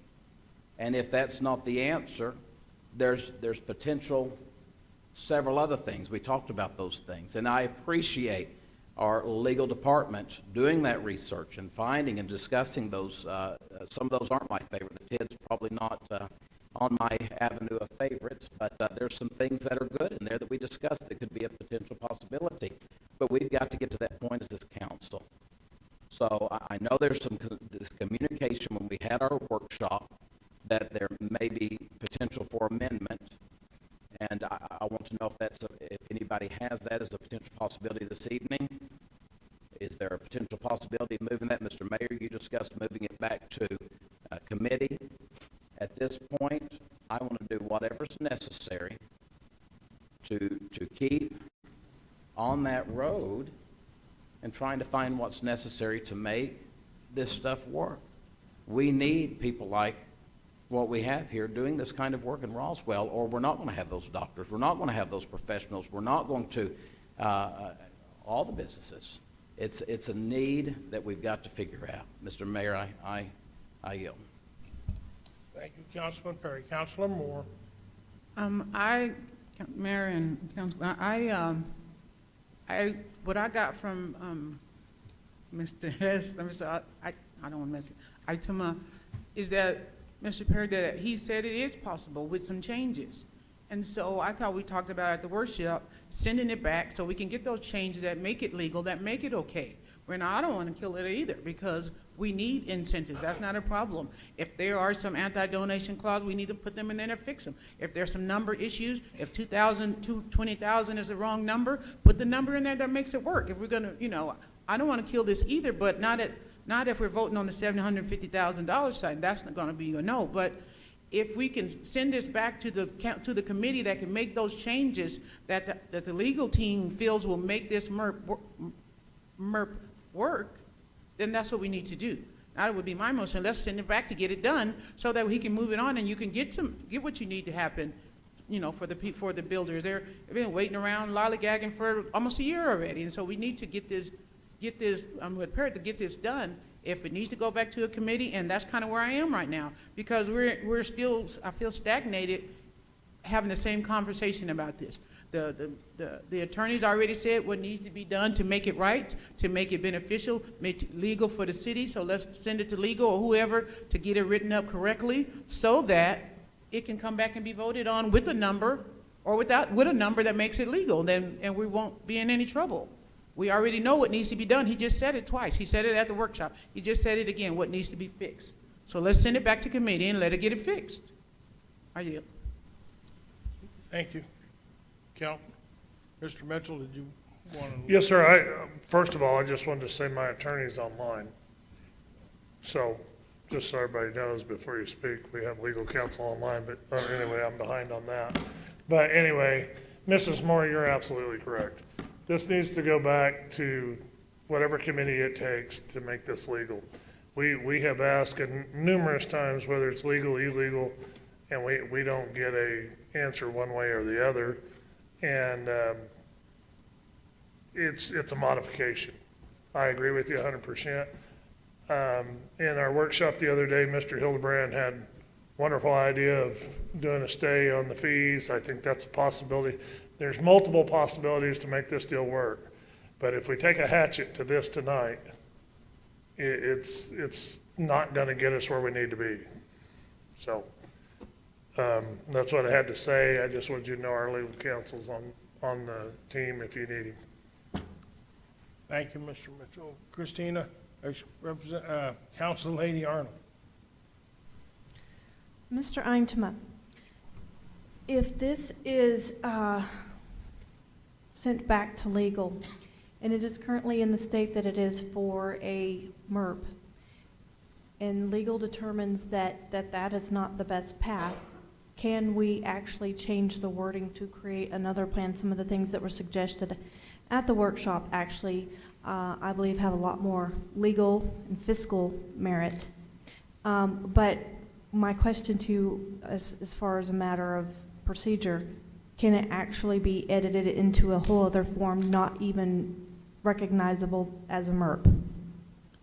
Yeah, I mean, you guys, as far as the Open Meetings Act is concerned, that's really the only main implication that I'd be worried about. You just have to give enough notice that people can understand what's really being discussed. So if you were to say, since I helped draft the agenda, what I'd probably write with what you've said in mind is discussion of MERP and other real property development incentives. And then so the public is now on notice that there's a number of options being discussed within this particular resolution package now. Okay, thank you. Thank you. Any further? Mr. Councilman Perry. Just legal opinion here. There's a motion and a second on the floor to approve the $750,000. I think we all, just from the conversation, sort of know where that's headed to. Am I allowed to, do we have to make a motion to amend, or can there be a motion at this point for me to make to send back to committee? I think you could amend, and that if it's taken as friendly, that'd be fine, or the motion has to be withdrawn, or there has to be the up or down vote. So while that motion's on the table, there cannot be a motion to send back to committee? No, you have to vote to undo the motion. So to begin, so there's a motion and a second to vote. What you would do is you would move to go back to discussion. Does that make sense, Counselor? Make a motion, we go back to discussion. I understand what you're saying now. Yes, sir. Thank you. Just, yes.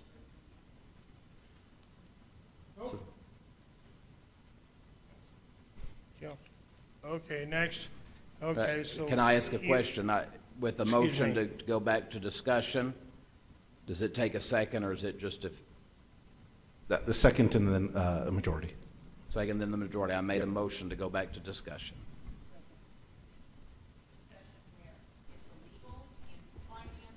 To discussion to, Any sorry, discussion at this table. Yeah, Counselor, so right now we have a motion to approve, a motion to vote up or down. It would take a majority of you to go back to vote, to say, now we're just talking, now it's on the table as opposed to the motion to vote up or down is happening. We have to have a motion on that. I've given that motion, and it's been seconded. We had a motion and a second. Council Hildebrand had asked to be was on the list to speak, and he hasn't spoken either yet, so. Thank you, Councilman Hildebrand. Thank you, Mr. Mayor. I'm trying to understand that if we know or have a strong feeling, your opinion is that MERP is not a legal activity under the state of New Mexico the way we're governed. Correct. So- The $20,000 stuff is me stretching the law as far as I'm comfortable. So I'm trying to understand why we want to send something back to committee that you can't do. We've got to come up with something totally different, and I don't see how it works under MERP. I just don't see, unless you're going to change the whole MERP process, that it won't work. I don't see how that's going to change anything by sending it back to committee. I am here to make things move ahead. Mr. Mitchell's been sitting out there for some extended period of time.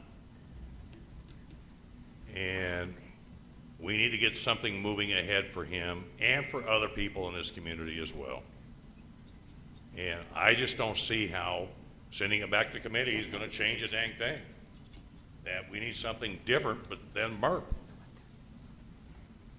So I yield. Next, we have Counselor Moore. But that's not what he said. He said he could fix it where he could fix it. He didn't say it was completely illegal. He said there were some things that they could fix that make it legal. That's why I went the way I, that's what he said. Didn't you say that, Counselor, that there were some things that could be fixed that make it legal? He didn't have to start the whole thing over. There were three things I think he said that needed to be fixed. And he said that if we fix those, then it was legal. He just said that. Yes, so what, Counselor Moore, Counselor Hildebrand, the fixes are not promised legality. Okay, it is what that, given an opinion right now, this is what I think. I have heard people, or I've heard of legal opinions that say this is outright no way to make it work. So without, again, commenting on policy, if the policy goal is to provide a very favorable environment and incentives for development, there are significantly better ways to accomplish that legally. Thank you. Counselors, I would like to remind you that our previous attorney had sent three specific emails to the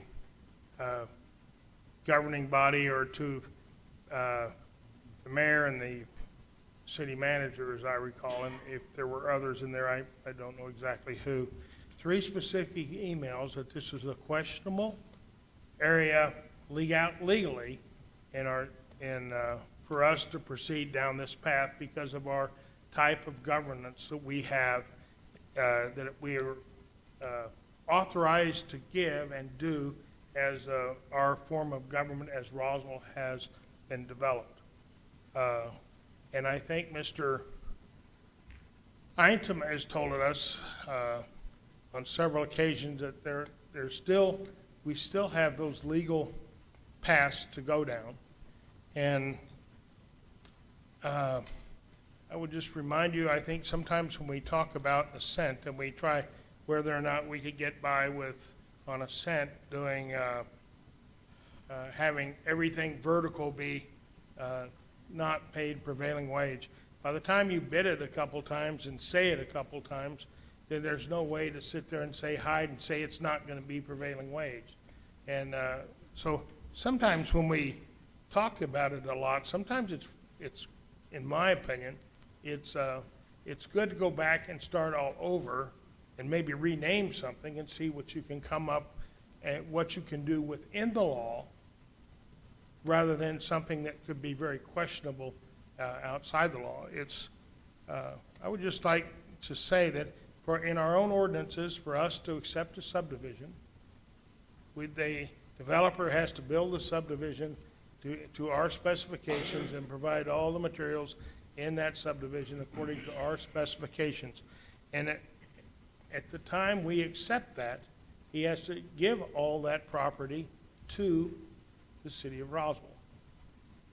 And as this program started, it was to come back and give credit for some of the utilities that were going through there. And to me, I just sit here and I feel that we can't give credit or give money for something that we were already entitled to when we accepted them as into the city. So we can't do that.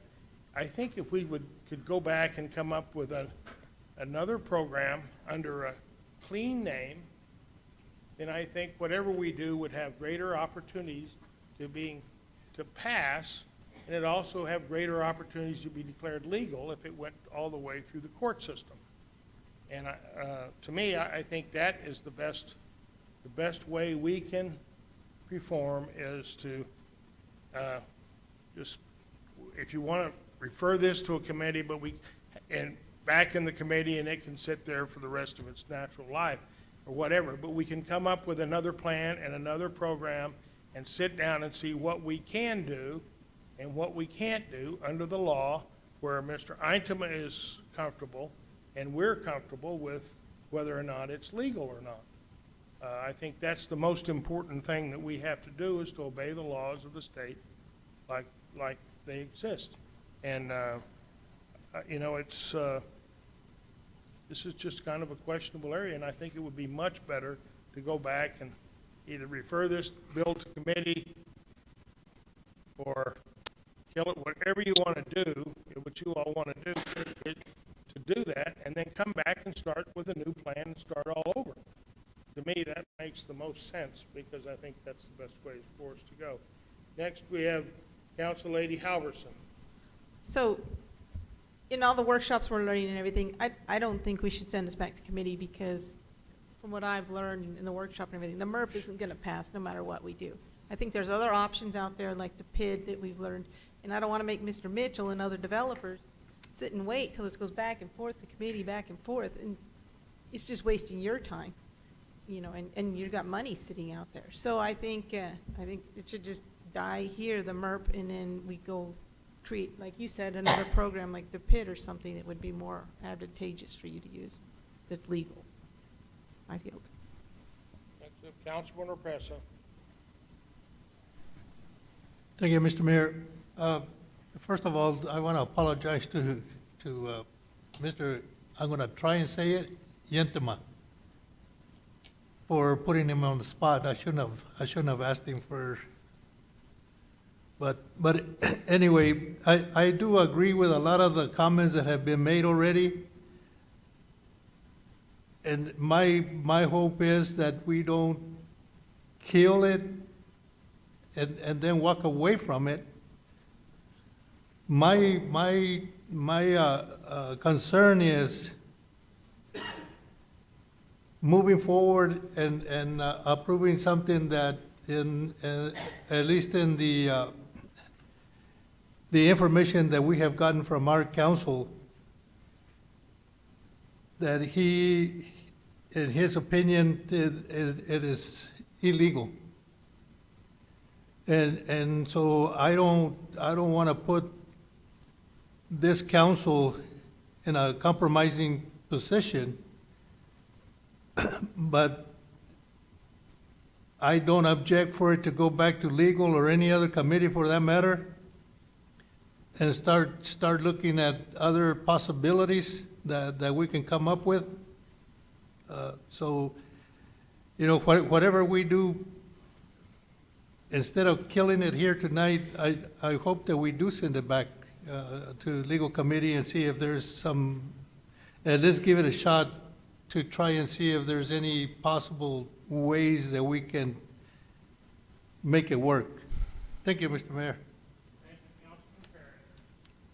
A couple of things. Number one, Mr. Mitchell, you've been standing there for quite a while hearing all of us. Do you have anything, or does your attorney have anything to add? My attorney does, yes, sir. Thank you. And, I'd like to hear from him. So, I'm not an attorney, but I've spoke to him about this in depth, and he assures me that this isn't illegal, but it could be challenged, and as a governing body, you would prefer not to do that. But he also assures me that as a governing body, that you can make this legal. It's not a big deal. It's a verbiage change. And he's texting me as I stand here, and he says that if we are gonna kill this tonight, there should be the city should adopt a resolution that the city will recognize the need for housing and that the city will look at a plan to adopt the purpose of the MERP and send it to committee. Because if this dies here tonight, it ain't coming back. I mean, we could talk about it. We could talk about a PID, a TID. We could do all that. We're 24 months on a good day, and we're one election away from getting that done. And we see the trend where this is headed. So if it dies here today, it's gone, and I don't foresee it coming back, and that's going to be an issue. So that's what my attorney had to say. Like I said, I've spoke to him numerous times. He assures me that as a governing body, you have the power to make this legal. And he said that the night he was standing here at the last committee. So that's what I know thus far. Mr. Mayor, I'm sorry. Counselor, I want to correct myself earlier. The actual correct motion is to commit or to refer, and it is a subsidiary motion of the main motion, so it can be made without. I Sorry for thought that. it could, but I was not going to challenge you. I am not an attorney. I don't play one on TV, but I stay at Holiday Inn. So, so for the correction, Mr. Mayor, since I do have the floor, I will change that to a motion to Commit or refer to committee. say it one more time. Commit or Yeah. refer to committee. I do make a motion that we refer this back to legal committee for further consideration.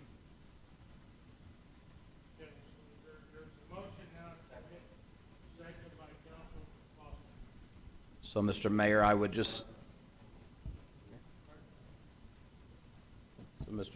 like to just say, I think that tonight this council is making a statement. And we've got people who are considering developing in Roswell. We've got people watching this. We've got people who have already started shoveling in, and not just Mr. Mitchell. This isn't the Mr. Mitchell show. This is about Roswell. We've got people committed into this, and I think tonight we make a statement. We make a statement that we're going to do everything we possibly can within the means of the law, and I think Mr. Mitchell understands that.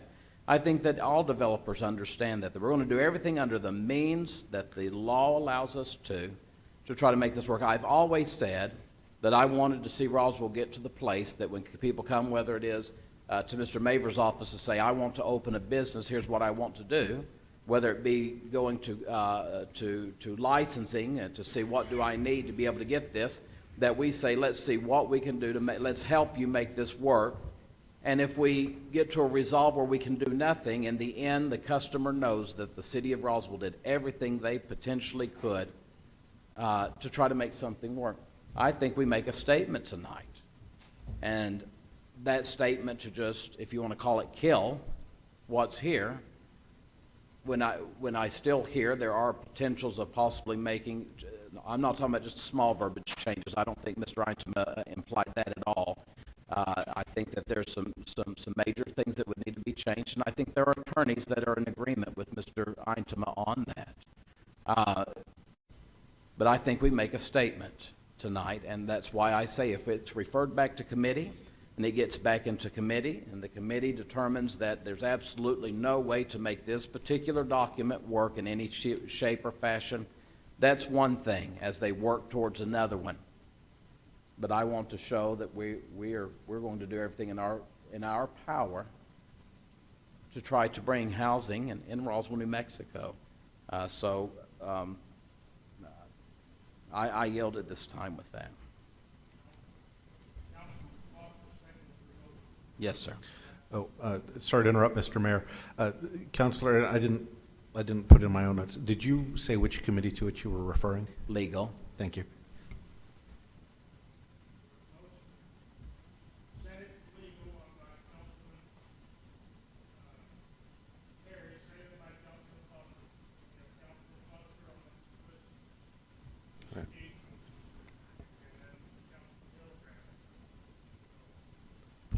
Thank you, Mayor.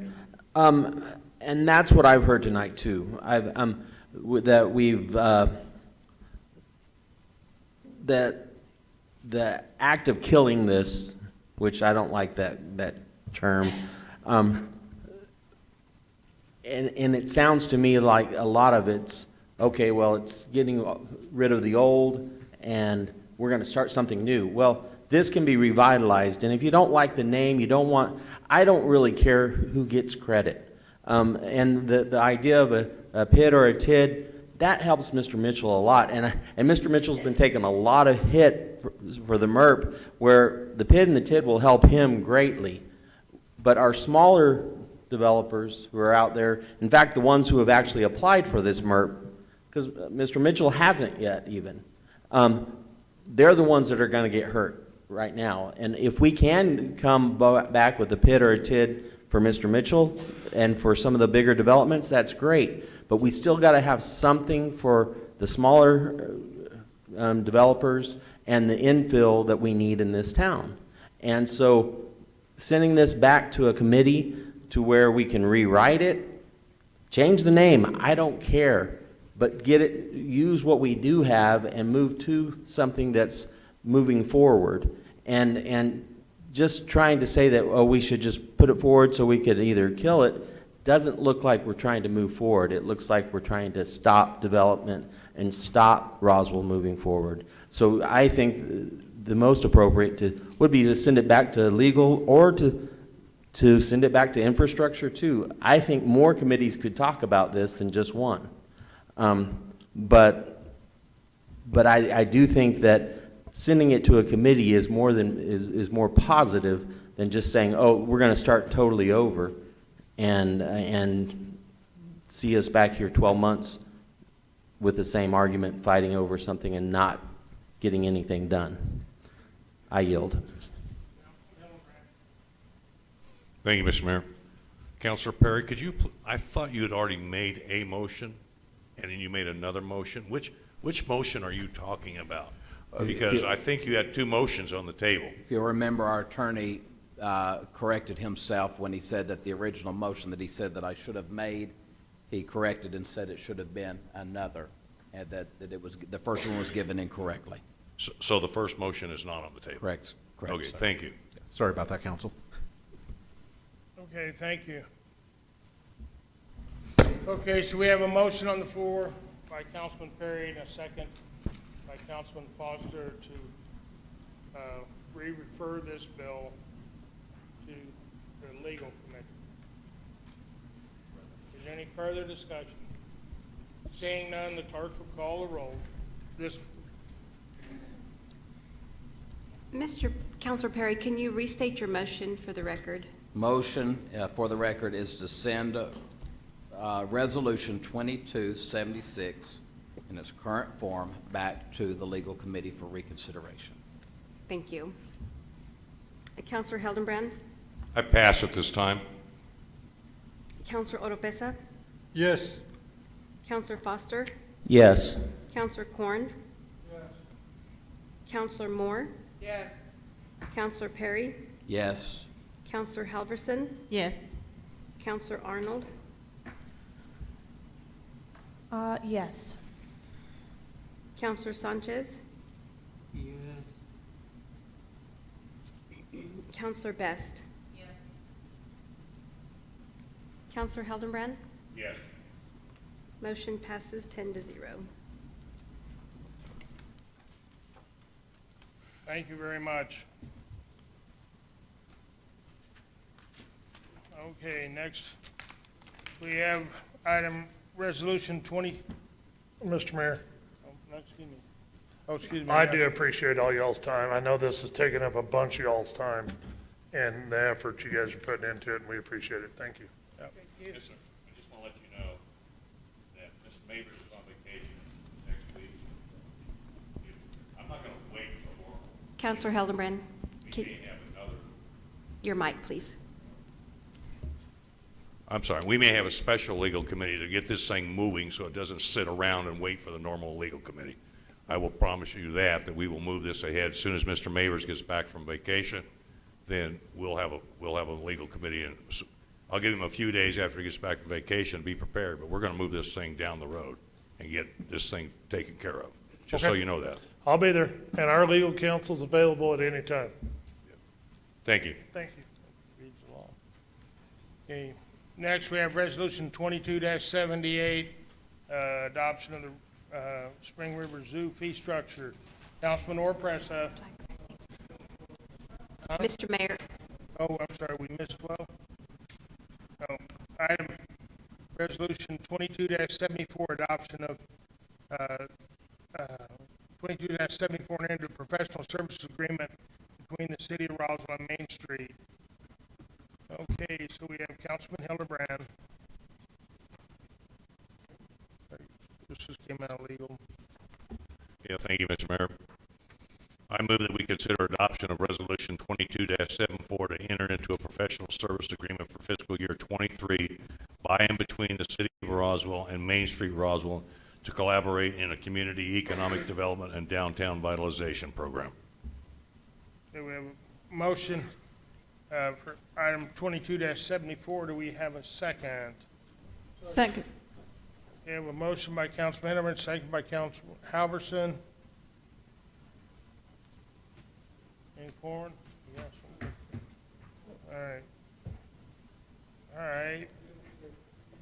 Okay, Mr. Babers. Thank you very much, Mr. Mayor and council members.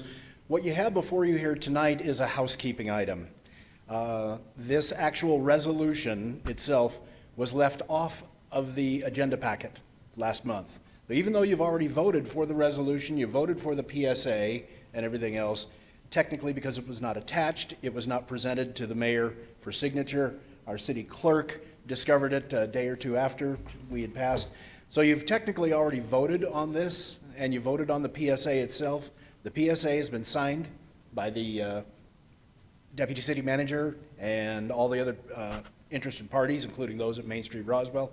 So at this point in time, we're just asking you to reapprove what you approved last month, and you've got the actual resolution behind it. And staff apologizes for inadvertently leaving it off that, but we need to close the loop so everything is done properly. Okay, thank you. Any further comments? So this was done, it was placed on here by the interim city clerk, and it was passed by the regular city clerk. Now recognize this, is that correct? So, okay, she caught the error of the interim city clerk. Okay, is there any further discussion on item 22-74? If the clerk would call the roll. Counselor Hildenbrand, Yes. Counselor Oropesa, Yes. Counselor Foster, Missing. Counselor Corn, Yes. Counselor Moore, Counselor Perry, Counselor Halverson, Yes. Counselor Arnold, Yes. Counselor Sanchez, Yes. Counselor Best. Okay, by a Motion passes 9-0. by a vote of 9 in the 0, none in the negative, item 22-74 is passed. Why don't we take a 10-minute break?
Thank you, Mr. Mayor. Mr. Mayor, on the recommendation of the General Services Committee with the vote of 2 in favor and 1 against, I move that the council adopt Resolution 2278, which is the Spring River Zoo fee structure. Okay, we have a motion for the Spring River Zoo fee structure by Councilman Richards, the second by Councilman Foster. Okay.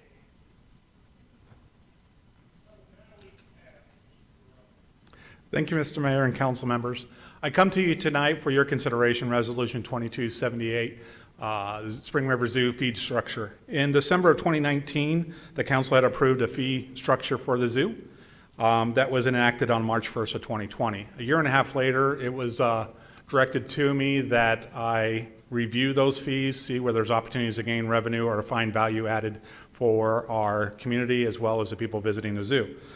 So with that, we presented in front of the General Services in September, and there were some concerns that we had about how to really offer more free days and look at our rest of our numbers as well. So I met with Councilmember Halverson to discuss the potential for additional free days that we could do. How do we communicate that to the public?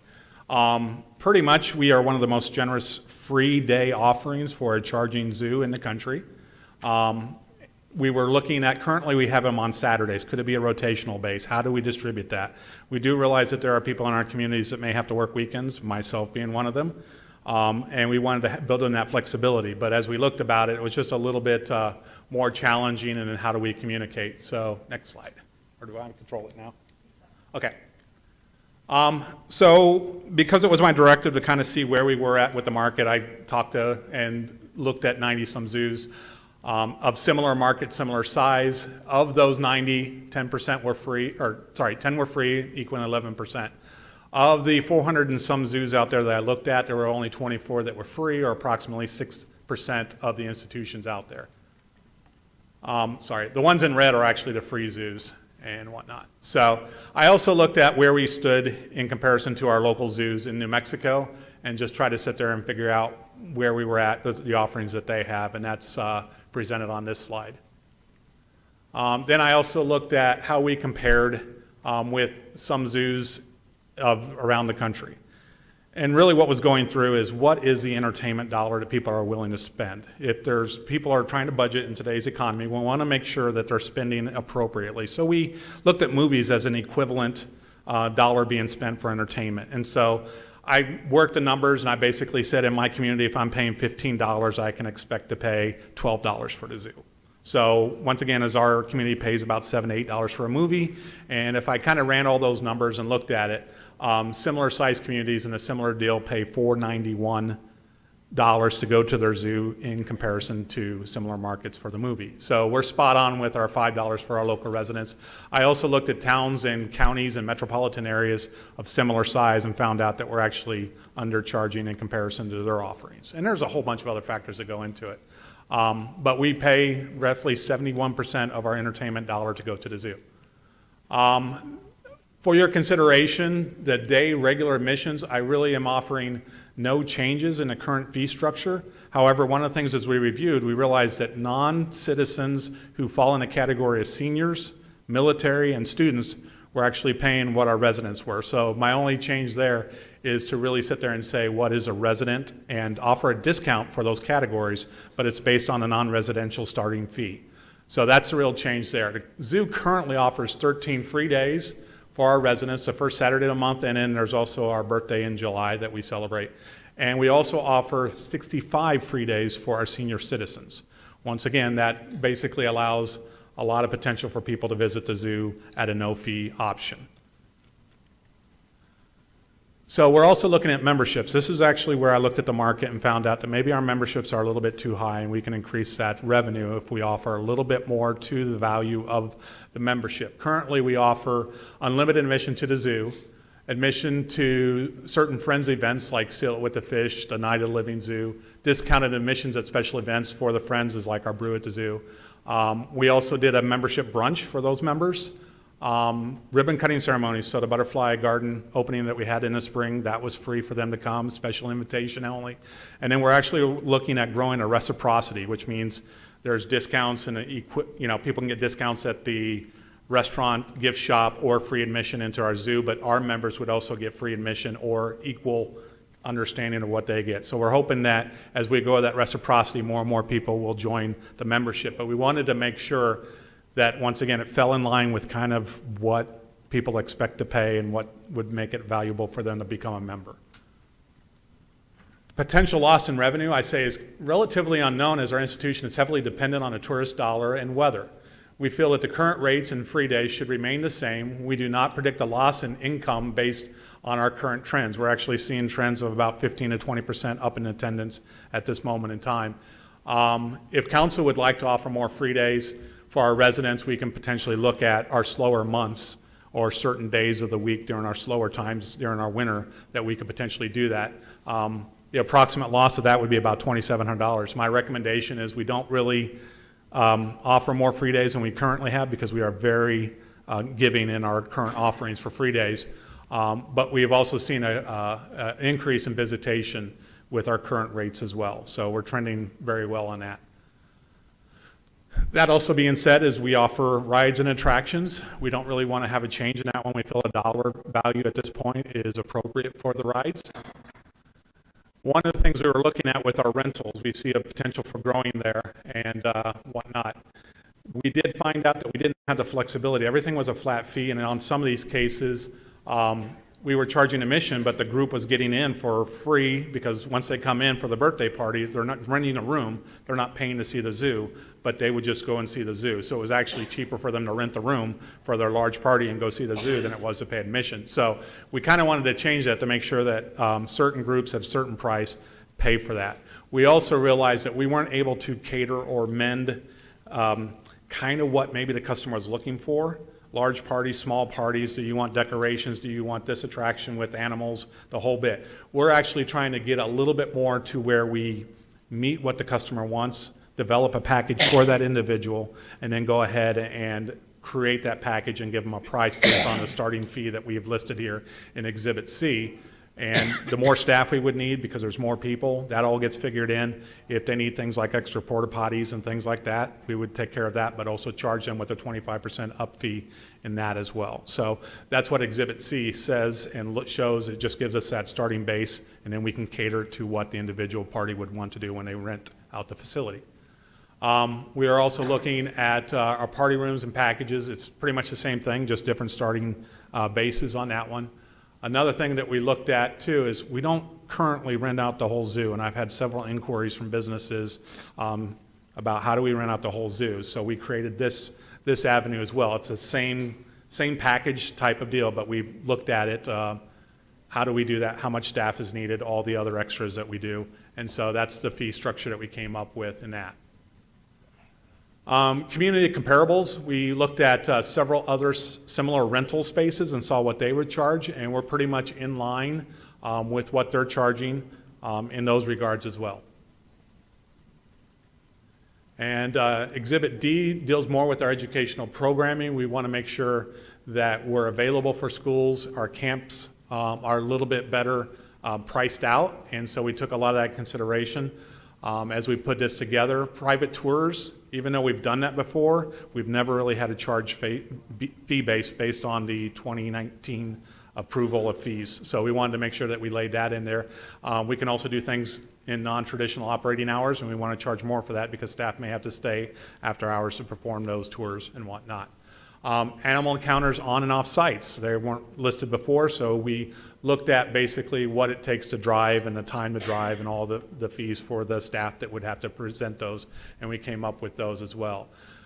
We realize that with today's economy, gas goes up, gas goes down, certain things happen. We do not predict any of these fees based on approval of this resolution to go above 20% of cost any given year. So once again, we looked at the community comparables with similar camp programs and educational programs out there and found out that once again, we're pretty much spot on in our cost and actually cheaper than many of the offerings out there. So the resolution, as I mentioned earlier, was originally brought to General Services in September 2022 with the recommendation that we review the potential of additional free days. Potential additional free days was discussed at the General Services on October 26th, but no action was taken. There was no November General Services meeting for Thanksgiving, and the resolution passed in December 28th at the General Services meeting at a vote of 2-1 to approve as presented, and that's our recommendation. I thank you for your time and stand for questions. And by the way, this is much easier. You know, it seems complicated, but I'm pretty sure it's easier to understand than number. Thank you for this large chart. Yep, that just shows the numbers from all the other zoos and comparables. I'm sorry it's small, but I tried to get it all in. Councilman Perry. Yes, sir. A couple of questions. Number one, with these free zoos, can we go back to that slide, please? There you go. And I don't know, you may not be familiar with these zoos, and you may because you know you've done extensive I traveling. would say probably about a third, if not half. Okay, you're familiar with a third, if not half of them. So within those, can you tell me a little bit about? You say you try to look at comparables. Do you know if any of these, whether they be the Phillips Park Zoo, Ralph Mitchell Zoo, Salisbury, whatever, if they have significant private dollars attached within their zoo, or they mainly just? I was a director of the Hutchinson Zoo, and that's just outside of Wichita, Kansas. That was all city funded. They did have a friends organization that supported, but the majority of the funding all came from the city in that regards. Wright Park Zoo in Dodge City is actually closing. They're debating back and forth about that, but it looks like they're scuttling that down. Zoo Idaho, I'm not familiar with.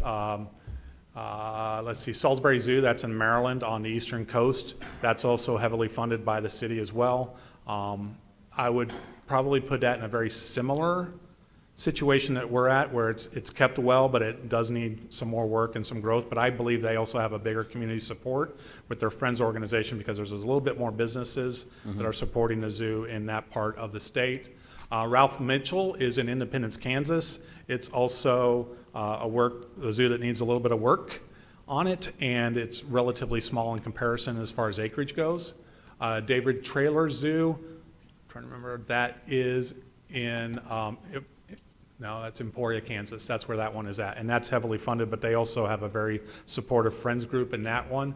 And Brent Spall is in Great Bend, Kansas, and that is also a zoo that's working to improve itself as well. Okay. So, and that's all governmentally funded. Phillips Park Zoo is just outside of Chicago. I visited that one as well. That's mostly native species. Lee Richardson Zoo, that's in Garden City, Kansas, and that is heavily funded and actually a very good, successfully governmentally funded zoo, because it's also one of the few regional attractions in the southwest part of Kansas. So it's the top tourism aspect. So okay. I tried to keep, when I did this research, I tried to keep it in similar markets. I did throw a few big zoos in, like El Paso and Albuquerque, so that we kind of know our neighbors as well. But for the most part, I try to find similar size zoos and similar size markets, similar size economic communities.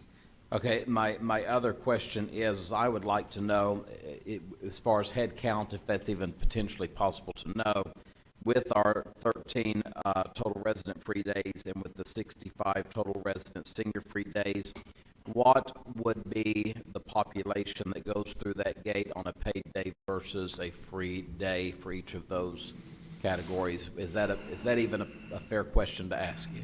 It is a fair question to ask, and if I would have had a heads up, I probably could have brought that data to you. Okay. If you want to just trust me that we can see a greater use on our free days, in that regards, we do notice those free days also present a different types of challenges. Luckily, there's more families there and whatnot, but we also find that we have to monitor the behavior of our guests a little bit more. But we are appreciative that they are coming and they are using our services, and they do appreciate that. It's really, really hard to say in those regards, because sometimes in the summer we're going to have less visitation, and it's so weather dependent. I can sit there and say we'll see a bump up on those free days as well.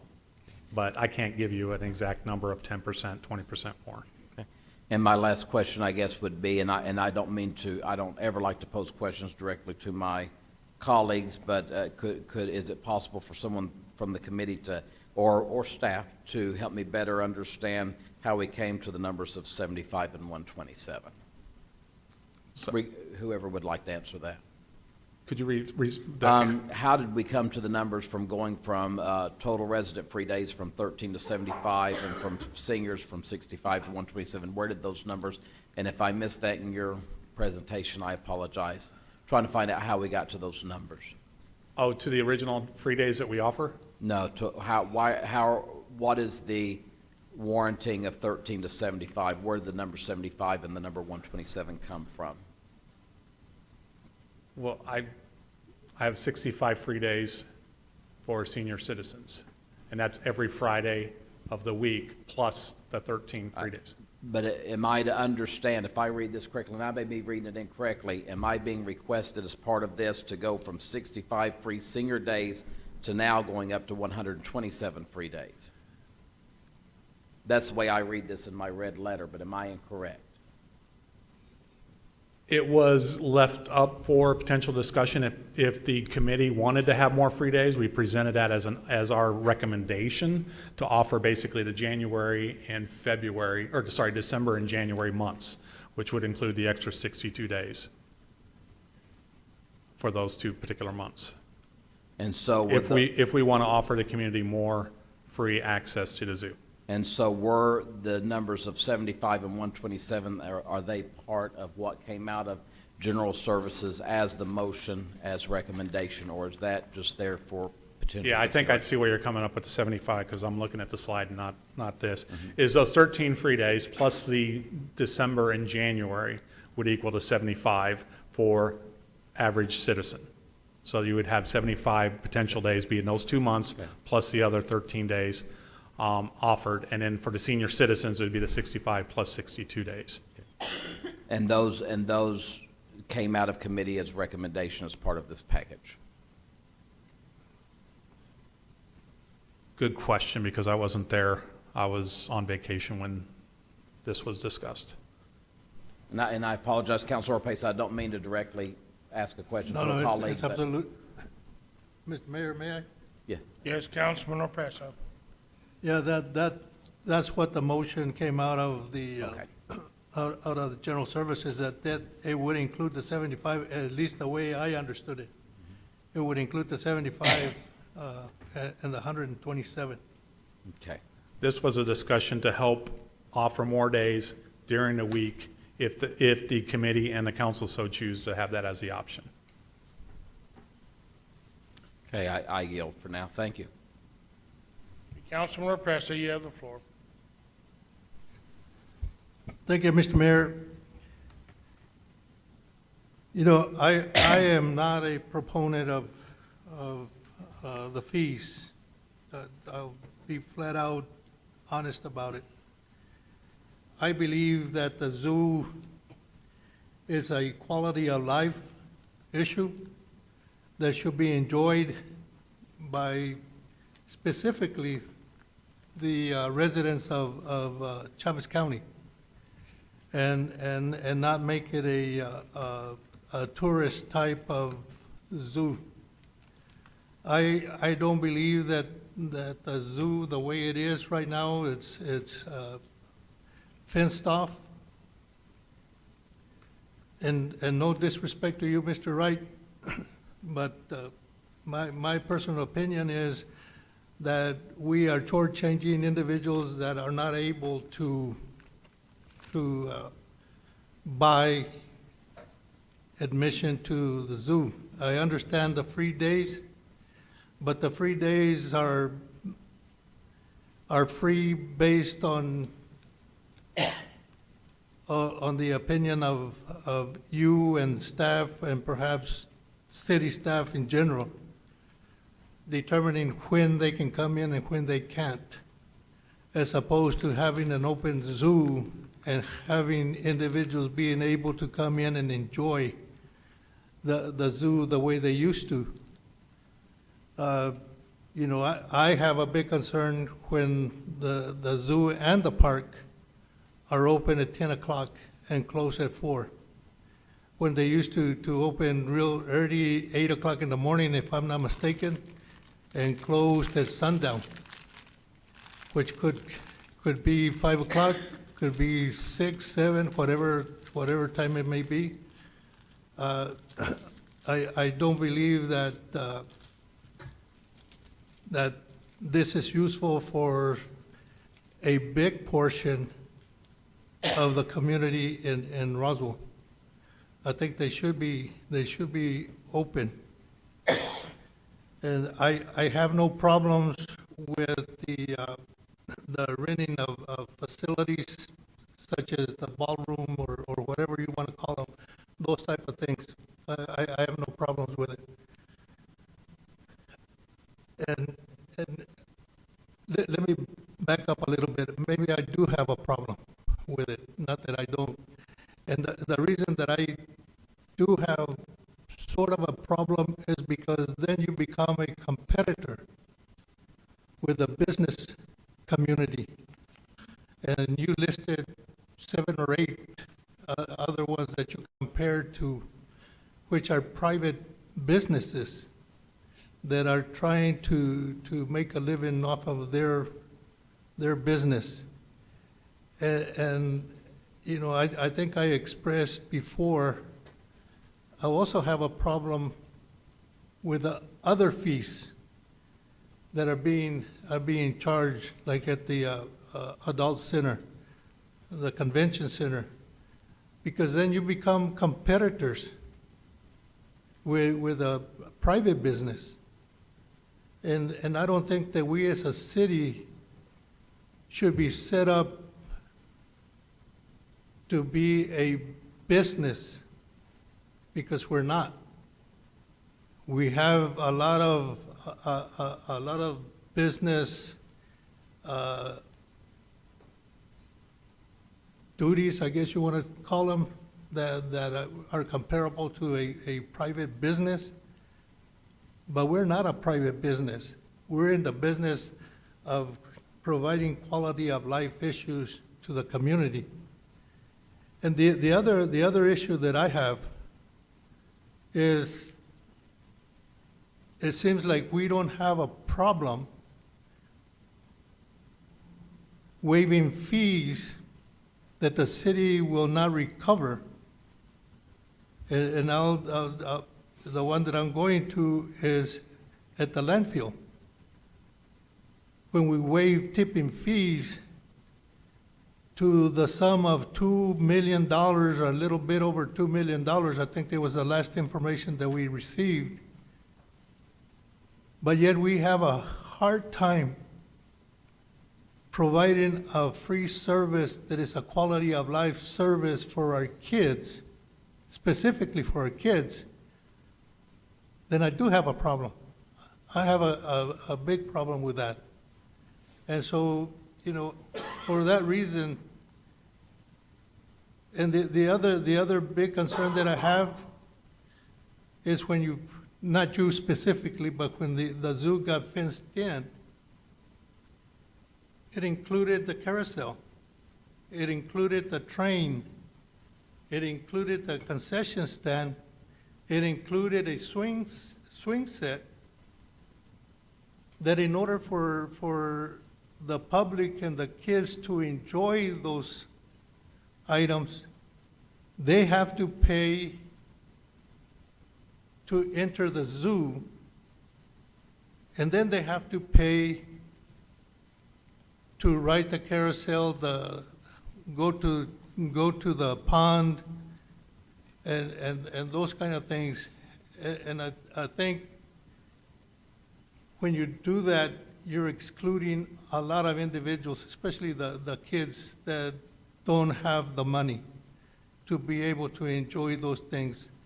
And for that reason, I can't find myself supporting this, and I might be the only one. You know, just because I don't support it doesn't mean that everybody else agrees with me, but nevertheless, that is my opinion. Thank you, Mr. Mayor. Thank you, Councilman Represa. Councilman Foster. Thank you, Mayor. I have a couple of questions. One of the things, the slide presentation, when it was talking, the membership, could we get that up? Yeah. Oh, we were there, and then Oh, it went sorry. away. There you go, yep. All right. On our in our agenda, it shows family, household, and down here it says up to 10. On our slide presentation, it says 8. So I want a clarification there. Which one we're voting on, because you'll find out. Yeah, why. one of the things that we were looking at with that was, I think it had a little bit to do with when we were looking at the civic, or not the civic center, rec center, and their fees, and trying to define what a household is and family members. So that's kind of where I have to go with what was presented to you guys rather than the slide, because that was also developed at an earlier time as well. So when it comes to 10, we were looking kind of at, you know, how many households are really 10 people. Right. But then it's like, we do know in certain communities, they may actually have grandparents and multiple generational families. So we were trying to identify what is really a residential family unit.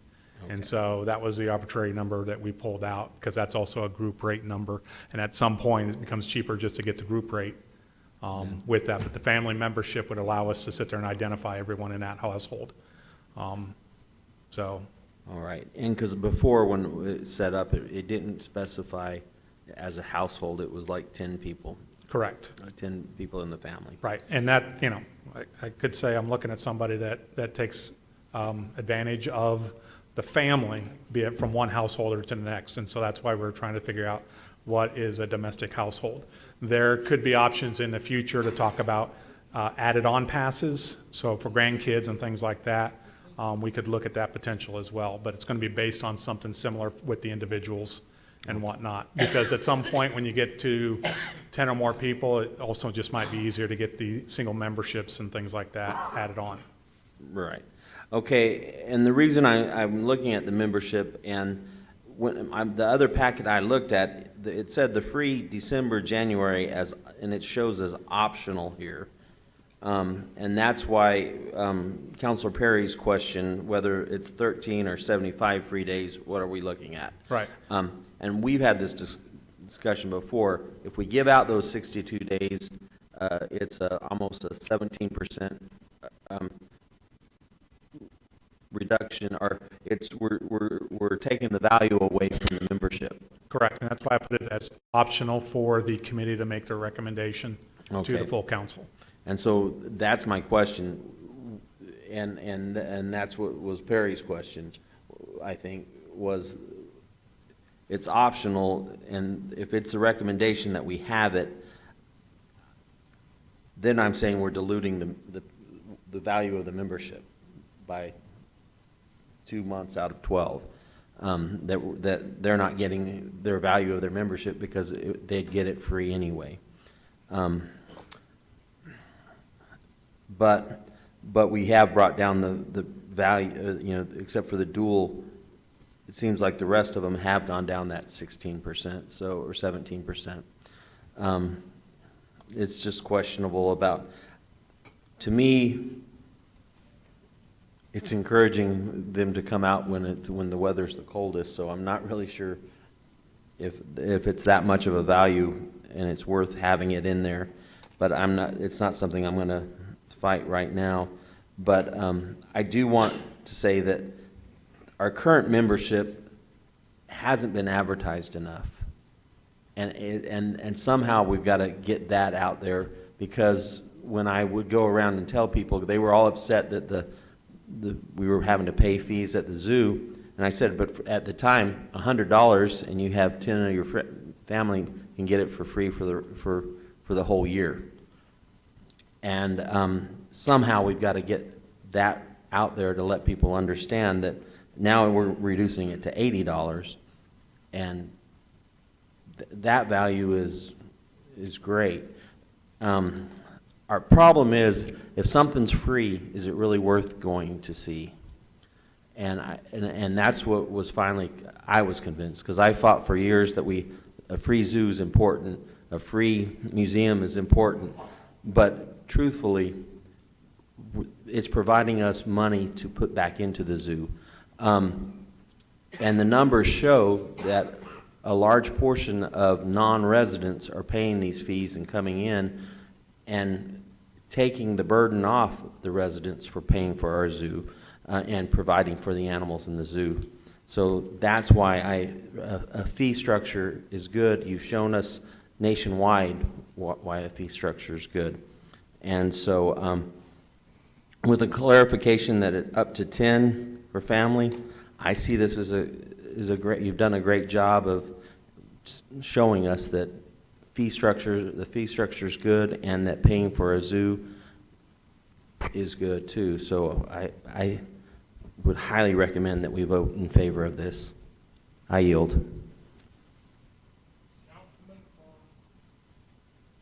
Thank you, Mr. Chairman. What's the definition of resident? For the purposes of this act? Sorry. Those who live within the city limits of Roswell. Okay, so define local non-Roswell residents. Chaves County, but not in the city of Roswell. Albuquerque. So, Well, I agree with Councilman Oropesa. We need to include Chaves County residents in this deal. And let me tell you why we probably may need to look at this a little more, is that in the ETZ surrounding Roswell, out in the pecan groves, for instance, there's a lot of residents that do all their shopping here, they have their businesses here, and they're getting water from the city of Roswell, but at twice the cost. We charge them double what we do people within the city limits. And I just question, are these folks out there, I just use that one specific because everybody knows where it is. Are we encouraging them or are we discouraging them with this proposal? Are they our friends and neighbors or are they not? They don't get to vote for any of us, I get that. But they're part of the community. And this is supposed to be a community zoo, correct? if you allow me, I think that's a great idea, and this can actually be a bridge to the county to see what financial support they can offer to zoo as well, so that their citizens can enjoy it for the same as our local Roswell residents. So if someone would like to make that bridge and see what funding we could get from the county, it'd be a great opportunity for the residents in the area. So how do I prove to you when I show up at the gate that I'm a resident? What do you use to make that determination? We can use I just IDs. tell For you the most part, we do ask. Huh? We can require an ID and ask, but for the most part, we just ask them if they're a resident or not. Because there's really, if someone just doesn't have an ask. ID, we kind of have to take their word for it. So yeah, it is a little bit more challenging. Well, I don't think that we offer trash collection. Got the solid waste guy back there, to the pecan area, because that's what we're talking about. I don't want to upset any of my friends out there that I'm using them as an example, but it's an easy example, and everybody understands where that area is. Do we offer trash pickup out there? Okay, no, that's all right. It's a yes or no. I don't want any debate. Maybe we need to go to bringing a water bill in. Well, that's a problem because many people that rent property in Roswell, the water bill is included in the rent and the waste pickup and all that other stuff. This was discussed in committee too with Councilmember Halverson, and it's just got to be a little bit more challenging and difficult because of that exact reason. Well, you all discussed it and nobody came to some kind of conclusion, it sounds like. Is that right? May I answer that? Go ahead, yeah, So I'll we yield. I talked with Mr. Bechtel about, we were talking about doing QR codes or including free passes in with the water bills, but it all turned into a logistical nightmare, so we didn't want to hold this up, but that's something we want to discuss further, is how to get free passes to actual residents. This in your committee? Yes, I have your promise as chairperson of that committee. I'm not the chairperson. Mr. Lopez. One is, if I can get commitment from the chairman of the committee that you guys are going to explore this, then I'll go ahead and support this. If you don't, then I'm going to be a no vote. He's discussing the possibility of the free passes for the residents. I mean, we can discuss it. I will tell you right now, I won't support it. The free passes for the residents? Yeah, as a chair, or part of the committee, I won't support it. I think it should be free, period. Well, I understand you stated your position very clearly, but I was just hoping there was a little room there we could open up just a little bit more. Well, as far as the committee is concerned, I believe that if it comes up for vote, it probably would pass. Well, no, that's not what I was asking.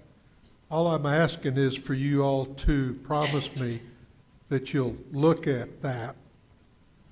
That means you, as the chairman, can put it on your agenda.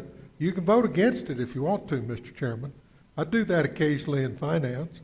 Well, I have no problem putting it on the agenda. That's all I needed. Thank you.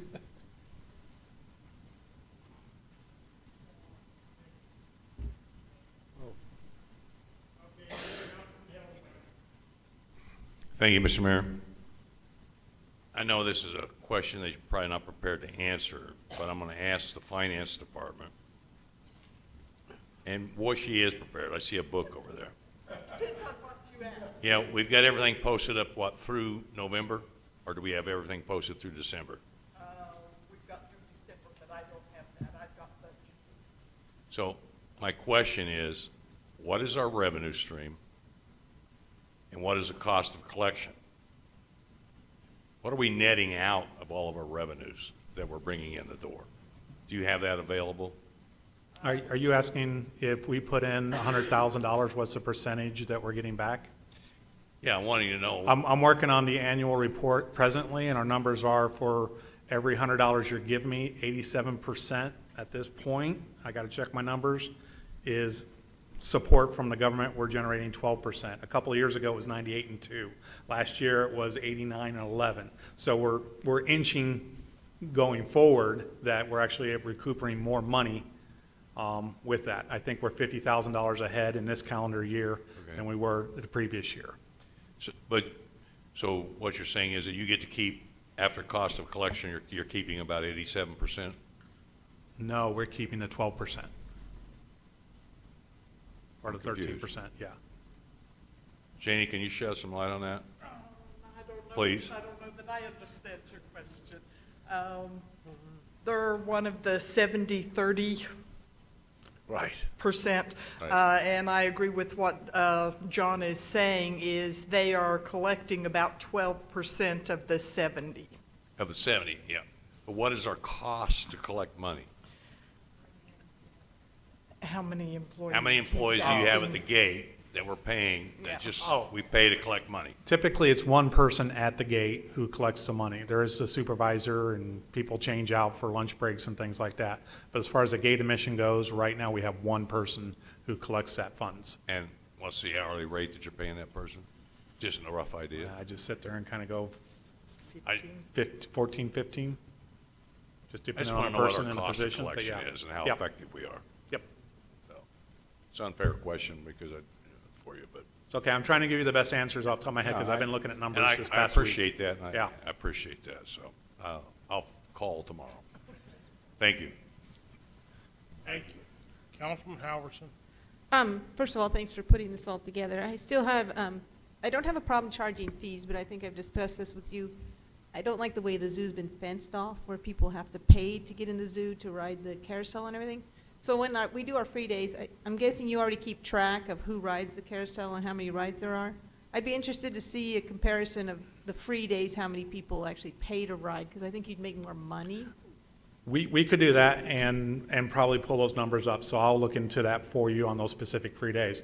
I will mention that in early June, we had a bounce house bash. We scheduled that for a free day. I would say 90% of the people paid the $5 participation fee so they could do all the activities that were there at the zoo that day on a free day. Yeah, and I think, was Mr. Corns, were you the one mentioning? I don't think people are aware of the free days. I think that's something the marketing department needs to do, everything they're talking about, you know, the memberships, the free days. I think it all needs to be publicized much better. And on another note, are you guys in your building yet, or are your people still sitting outside in the cold? They're still sitting outside. We're currently under construction. They were waiting on some materials, mainly the HVAC type equipment. So that's kind of caused a little bit of a delay on that. But yeah, they have to spray foam here shortly and then start putting up walls. They've already installed the doors. So we originally, when we started, was looking at mid-January. It's probably going to be mid-February, if I had to kind of look at their progress. Okay, and then the items you sell, are you making any profit off of those? Yeah, actually significantly. Once again, running my numbers, it looks like we're up probably about 24% of merchandising sales than we were the previous year. And because we're working on that table, there's not a large amount of merchandise retail space. So we hope with this building that will give us much more options from cheap tchotchkes that the kids can afford to other things that, you know, cost maybe $20, $30, $40 type of options. So they should have something for everyone with their budget to buy something, and that will increase our revenue because we have more retail space and more options to buy. All right, I yield. Councilman Perry. Yes, Mr. Mayor, I just think that I don't have a problem supporting these fees as they go, that as they're put in here, the changes for students, senior, active military, whatever those are. I think I'm willing to support. I'm still trying to wrap my head about all these extra free days because my family, we are members of the zoo. We do have a membership. But I don't use 75 days of the year. I'm not going to the zoo. So now it makes more sense for me to no longer support the zoo as a member and just enjoy the free days when they get to that kind of number. So I don't want to cut our nose off to spite our face, to use the old adage, because it's just not going to make financial sense to me. Though I will continue to support the zoo, but for the average person, it just won't make sense where I have a value right now. At $100, I have a value for my family because we will utilize the zoo more than that with what we have in the current schedule. But when we move for that, that value's gone for me. So it doesn't make sense to me.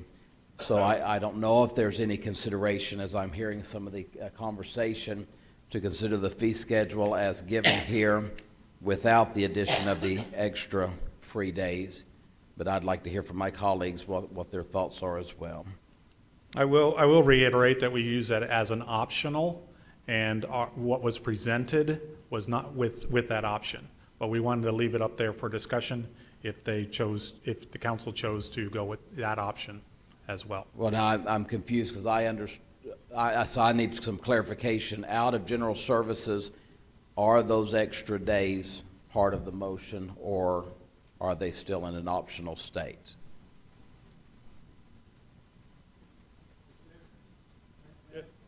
Councilman Orpesa. It was my understanding that when the motion was made, it was made including the 75 and the 127. And I might be wrong, but that was my understanding. And the other community or committee members can talk to or address it if they like. Madam Counselor. So, yeah, I think it includes them, because I don't think it lowers the value of your membership, because the free days are on the very low attended days.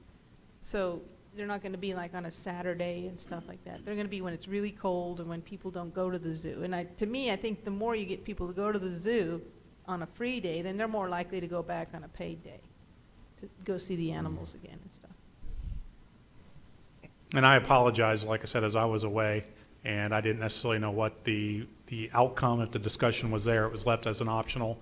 I think in October, when we discussed it, it was still up for discussion. So it does sound like it made it through. Okay. there you I go. will say this, I will support, I can support a change in fees. I just still don't understand that. You know, I want to get back to make sure we understand, and this isn't for an argumentative purpose at all, but when we talk about waiving fees, you know, at the dump, for instance, the waiving of tipping fees, those tipping fees, they may not have been paid by that individual who was receiving the benefit at the time, but they were still being paid, whether that be through a governmental tax or through other services, finances that the city had. The same with the water bills. When we, if you want to call it the waive of the water bills, those water bills weren't waived, they were paid with other monies from the ARP. So I think that we have to make sure and we understand that, that even in this situation, a waiving of a fee may sound like that's what we're doing, but in all reality, we're going to be paying for that fee with other monies, is what we're doing.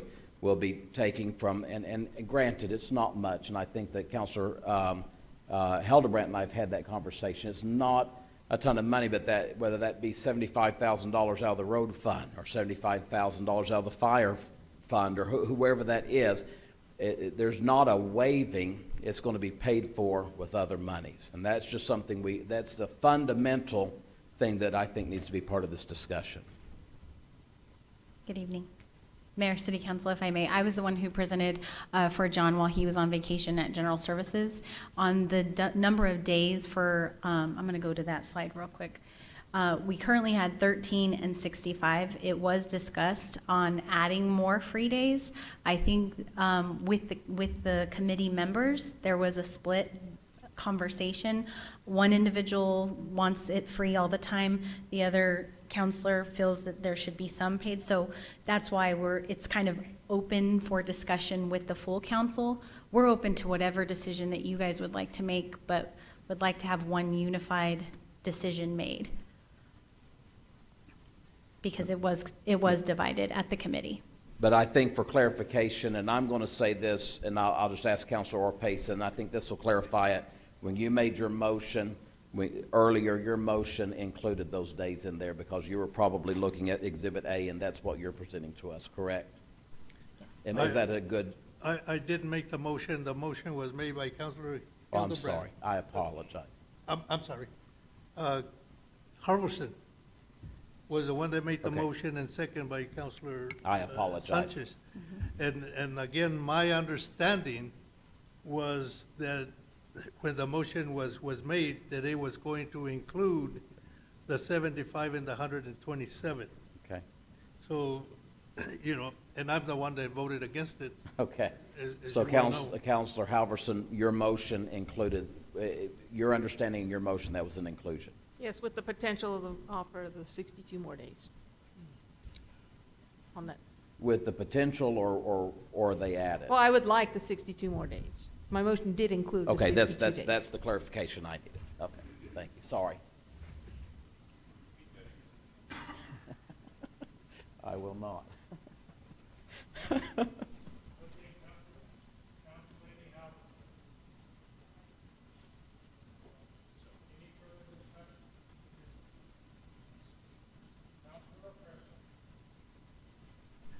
Thank you, Mr. Mayor. You know, I do have to respond to Councilor Perry and the fact that about the tipping fees that he referred to, and I'm assuming he referred to because I made that comment. But I know, and I don't want to put Mr. Abraham Chaparro on the spot, but there was a document that we were provided that indicated that there were like over $2 million that Mr. Abraham can correct me because of the tipping fees. And my understanding of those tipping fees, the landfill never got those those monies. Am I correct, Mr. Chaparro?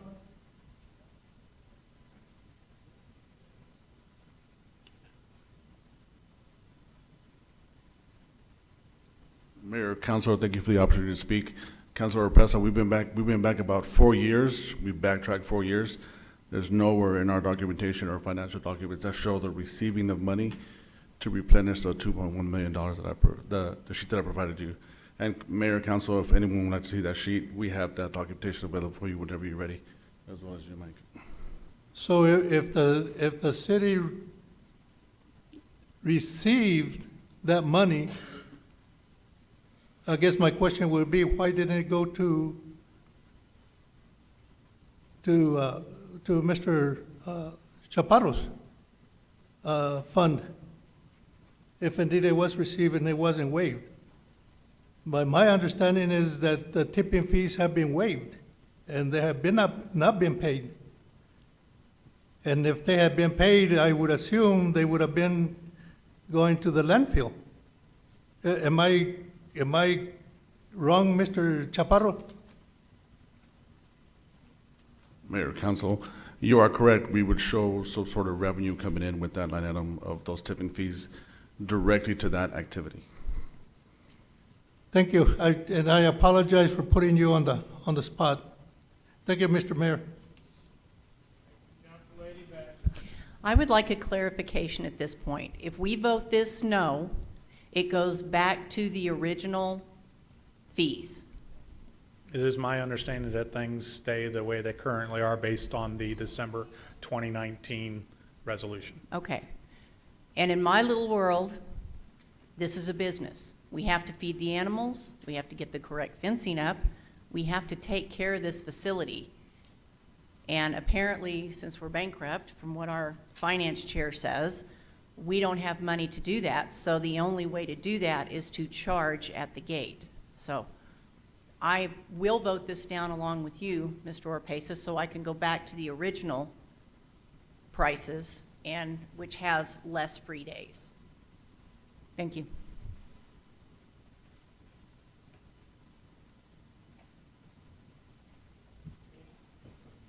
No further debate.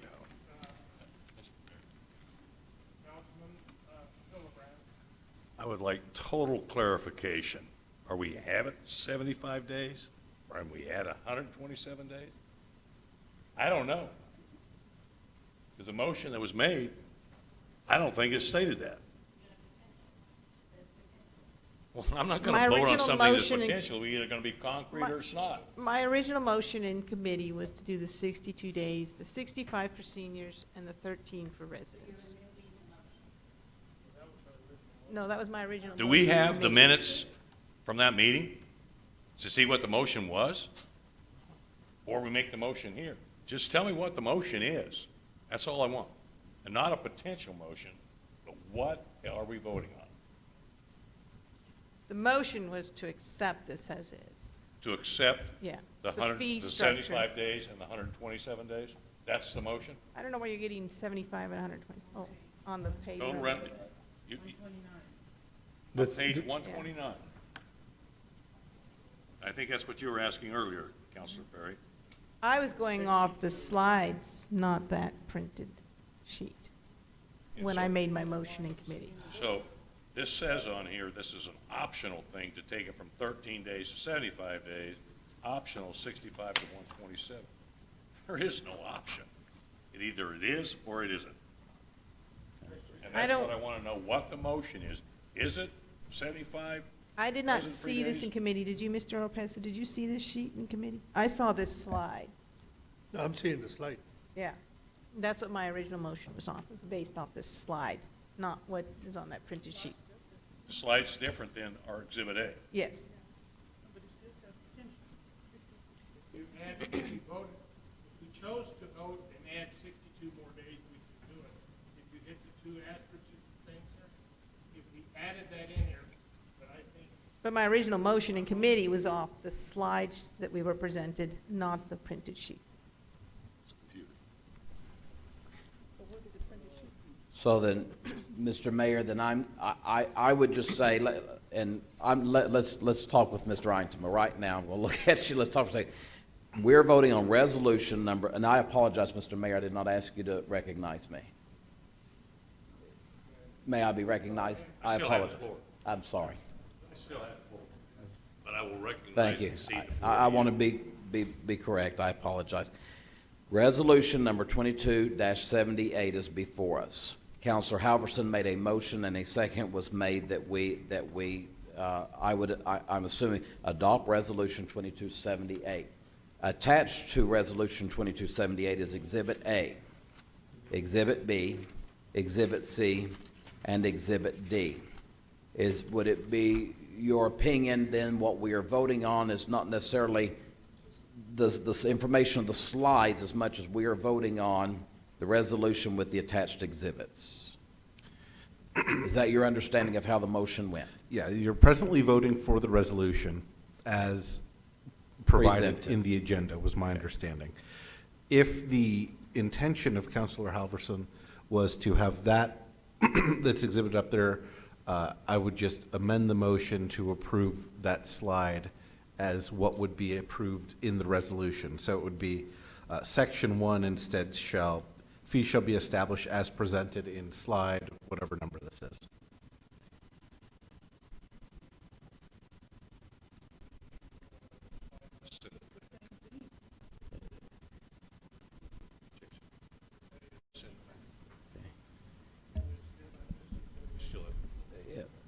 Mr. Mayor, I'll just give this an opportunity just because it's getting late and I think we're all, if there's a cloud in the pulpit, we don't want to go there. So maybe I just make a motion that we send this back to committee to make clarifications, and that way we come back with a document that doesn't have words like optional. And I'm sure that was not intentional. I just think that there needs to be some direct clarification. So maybe that would help to allow that committee that opportunity. I think we can bring that back next month. That's the motion. Second. We have a motion by Councilman Perry to refer this back to committee, and by Councilman Perry, seconded by Councilman Howard. Any further discussion? Is the microphone on?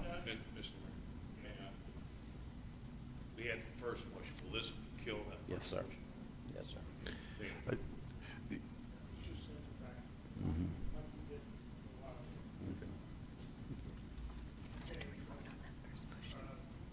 All those in favor signify by saying aye. Aye. Aye. Opposed? No.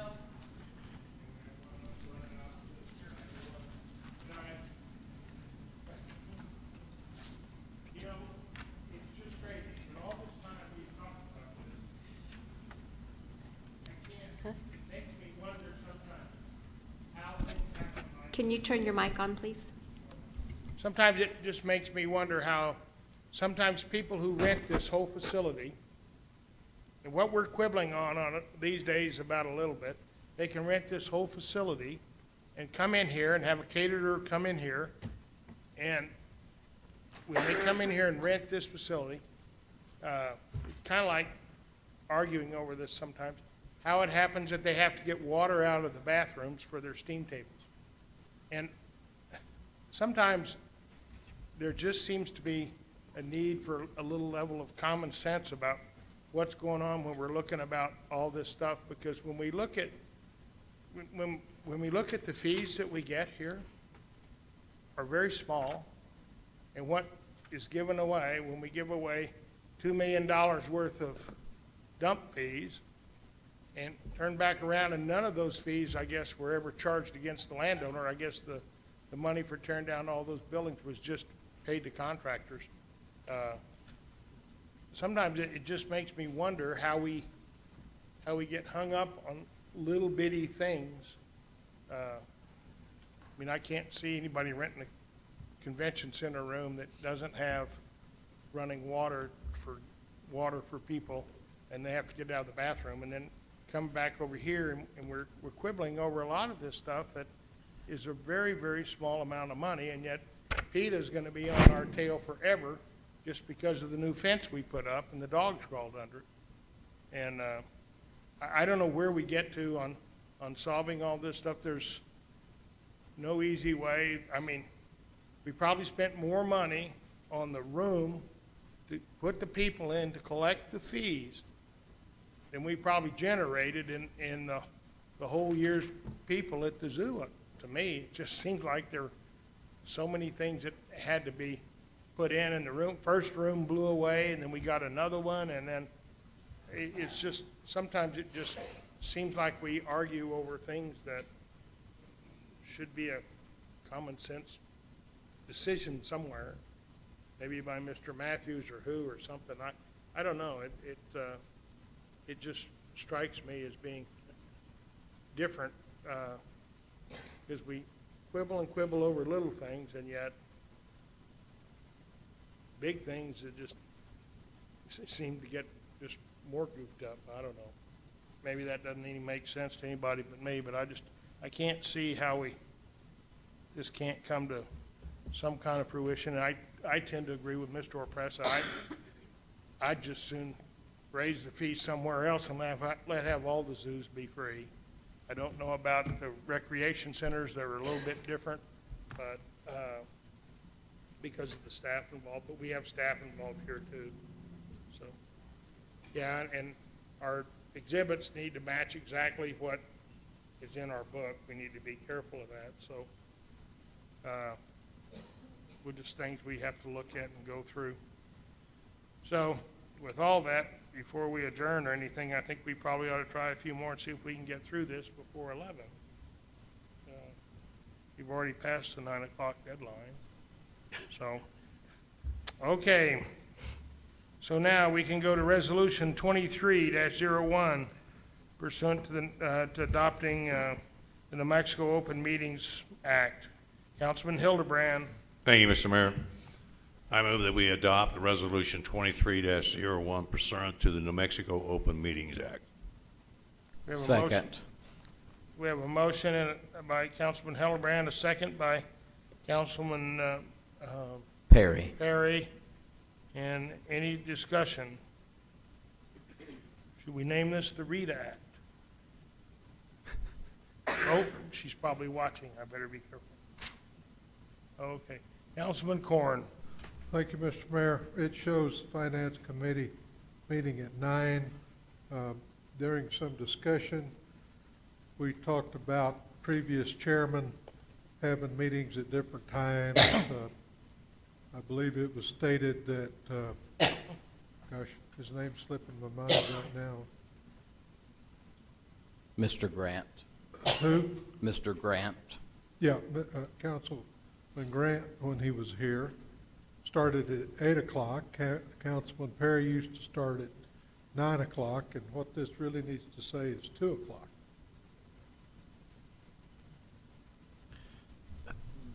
Would you like to amend, Counselor? Beg your pardon? Just a motion to amend that to 2 o'clock? Make a motion to move it to 2 o'clock?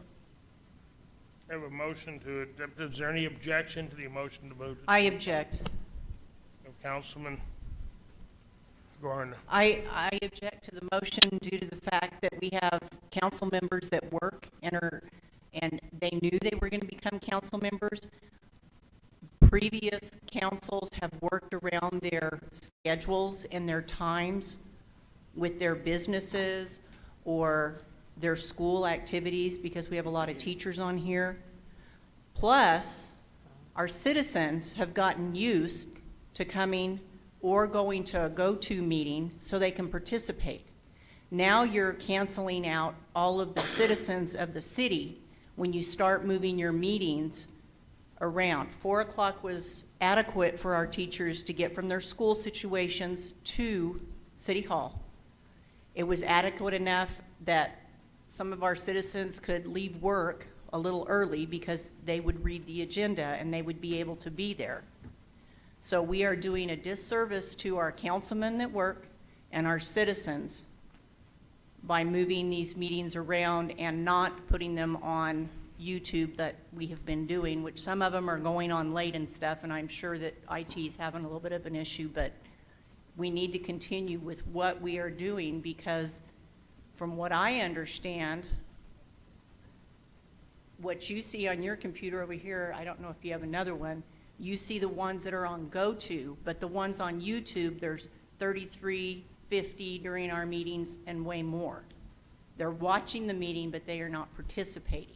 And we don't see that from what I understand. So our citizens are getting locked out at this point. And I feel since we don't have jobs or we're retired or whatever, we can conform to what they need. Thank you. Thank you. We have a motion on the floor by Councilman Corn. Do we have Councilman Orpresa? Thank you, Mr. Mayor. I wasn't going to speak to this one. I had another question on another issue, but my understanding is the Finance Committee has been meeting at 9 o'clock for the last couple of years. And to change it to 2 o'clock or 1 o'clock, I don't know what inconvenience that would cause, since 9 o'clock, the majority of people would now be at work, I would presume. So the issue of changing it from 9 a.m. to 2 p.m., I think it kind of gives individuals a little bit more of an opportunity to attend rather than at 9 o'clock. It has been at 4. Okay. Oh, well, this one says 9 o'clock, and I know when I was on the Finance Committee, we were meeting at 9 o'clock, and it wasn't a problem then. So, thank you, Mr. Mayor. Thank you, Councilman Hildebrand. Thank you, Mr. Mayor. I don't know, if you read the resolution and you look at line 38, you can change that meeting time anytime you want. It's not a standing time. If you want to have the meeting at midnight, you can have the meeting at midnight, as long as you put it in the notice. That's all you got to do is put it in the notice. And so I think that handles it. If the chair wants to have the meeting at whatever time the chair wants to have the meeting, that's the chair's prerogative. Is that not correct, Mr. Sin? Councilor Hildebrand, that's correct. So I don't even know why we're having this discussion. I cede my time. Okay, next we have Council Lady Moore. Okay, I'm confused, I guess, because my paper that I'm reading that we're voting on says 9. Somebody else said it starts at 4. They've been meeting at 4, and he wants to change it to 2. So I'm just, is it 4, is it 9, or, I understand the 2, I do understand what Councilor Best was saying. I can't make the the Finance Committee meetings at 9 o'clock. I can't make them at 2 o'clock unless I have enough notice and get a sub and so on and so forth. So I understand that. I like the 4 p.m. meetings because at least I can take off early and come. But it's not about one person, and I get that. Would I attend more if I could get there? Yes, but that time doesn't work for me. That works. But some people don't get off till 5:30, so 4 o'clock don't work for them either. But, I just feel like I do like the consistency of the 4 and the 4:30. I do like that, though. So, in the general, so if we switch committees, next time, every time you switch committees, the meeting times will be kind of in the same in the evening. So I kind of like that consistency, but I just don't know, just need to know what we're voting on. If we're voting on this 9 that's in this book, then that's incorrect, just like the slide was before, it was incorrect. So we need to make sure that the things that we're voting on in our agenda match what the conversation is. I yield. Thank you, Councilman Perry. Thank you, Mr. Mayor. I think that what Councilor Hildebrand was correct. What traditionally, we have placed something within the resolution to put ourselves out there to have something on paper, but there have been many times there again, historically, whether I like it or not, whether I'd like it to be at 4 o'clock, because I would like to have the full committee there.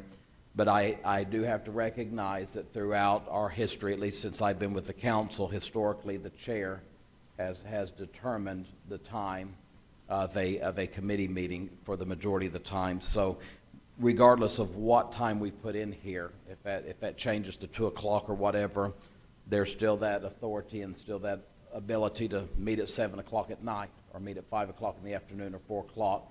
That has always in the past been something that a chair took notice of. Now, some chairs will poll the committee, will ask for a vote from the committee to put things forth, but it has been prerogative of the chair, so I do have to recognize that. Councilman Perry's, that's the last one. Councilman Corn, I'm not aware if we got a second for your motion.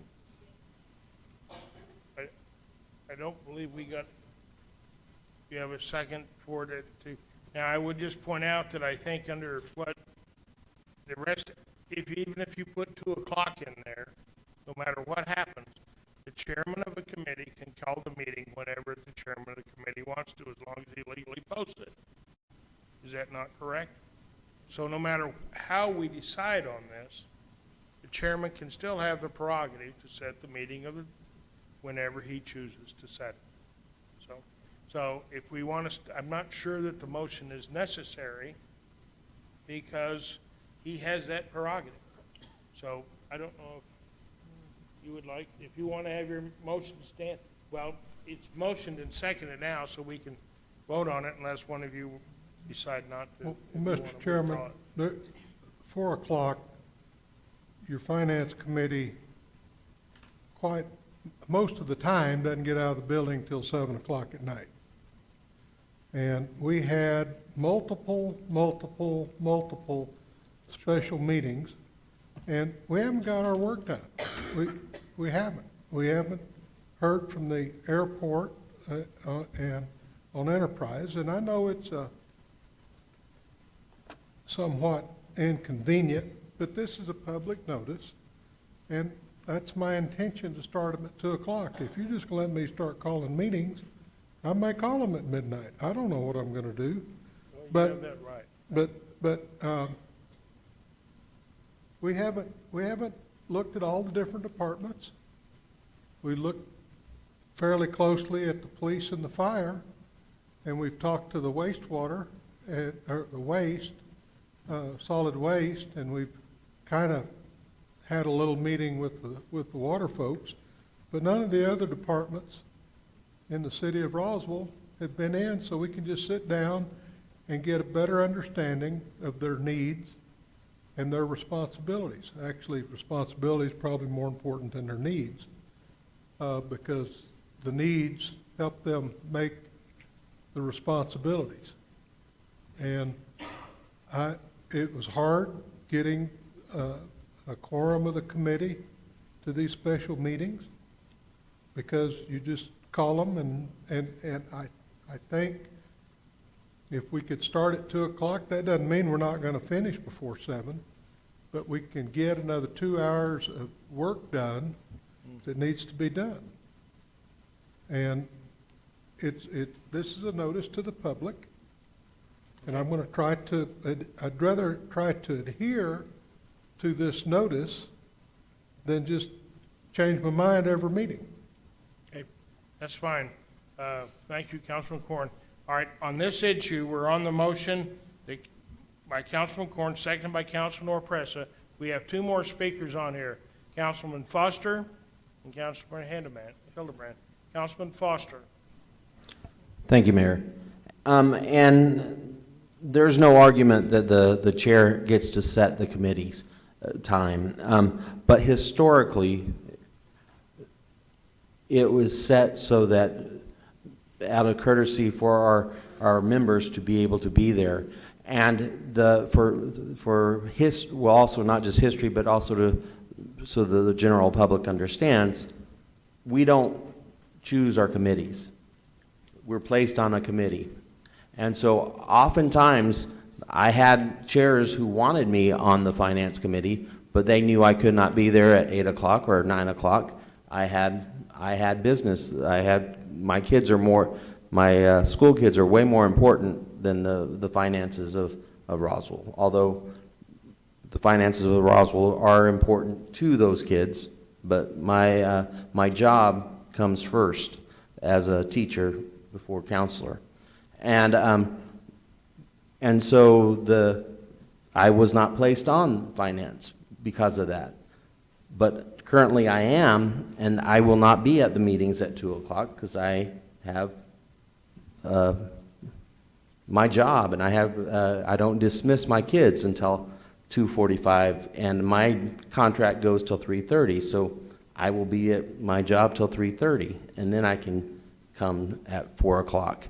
My problem I have is this concept that this finance committee has to go over all this so that you learn the needs.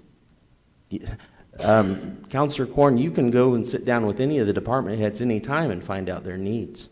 You can also have a council or a special finance committee meeting that's a workshop, and we don't all have to be there to discuss it, which has happened. And so that's the key here, is that the fact if you wanted a committee meeting and you want to have a quorum, you need at least 3 of you there. And so hopefully all 3 of y'all can be there at 2 o'clock, because if anything comes up, I will be there at 4 o'clock. And that's what I've told you. I yield. Thank you, Councilman Hildebrand. Thank you, Mr. Mayor.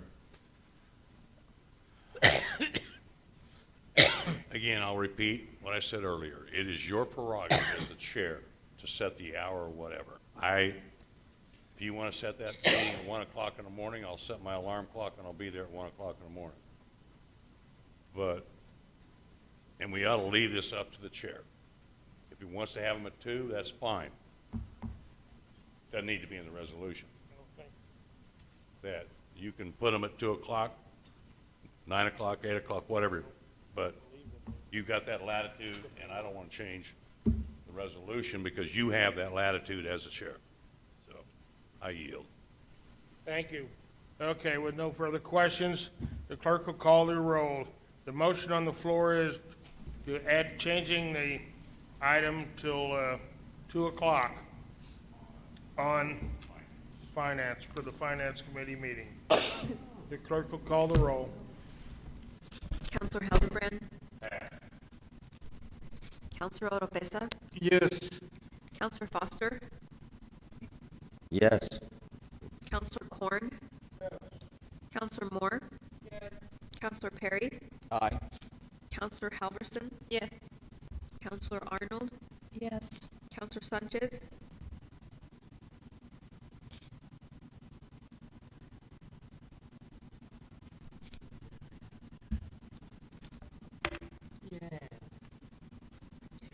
Counselor Best?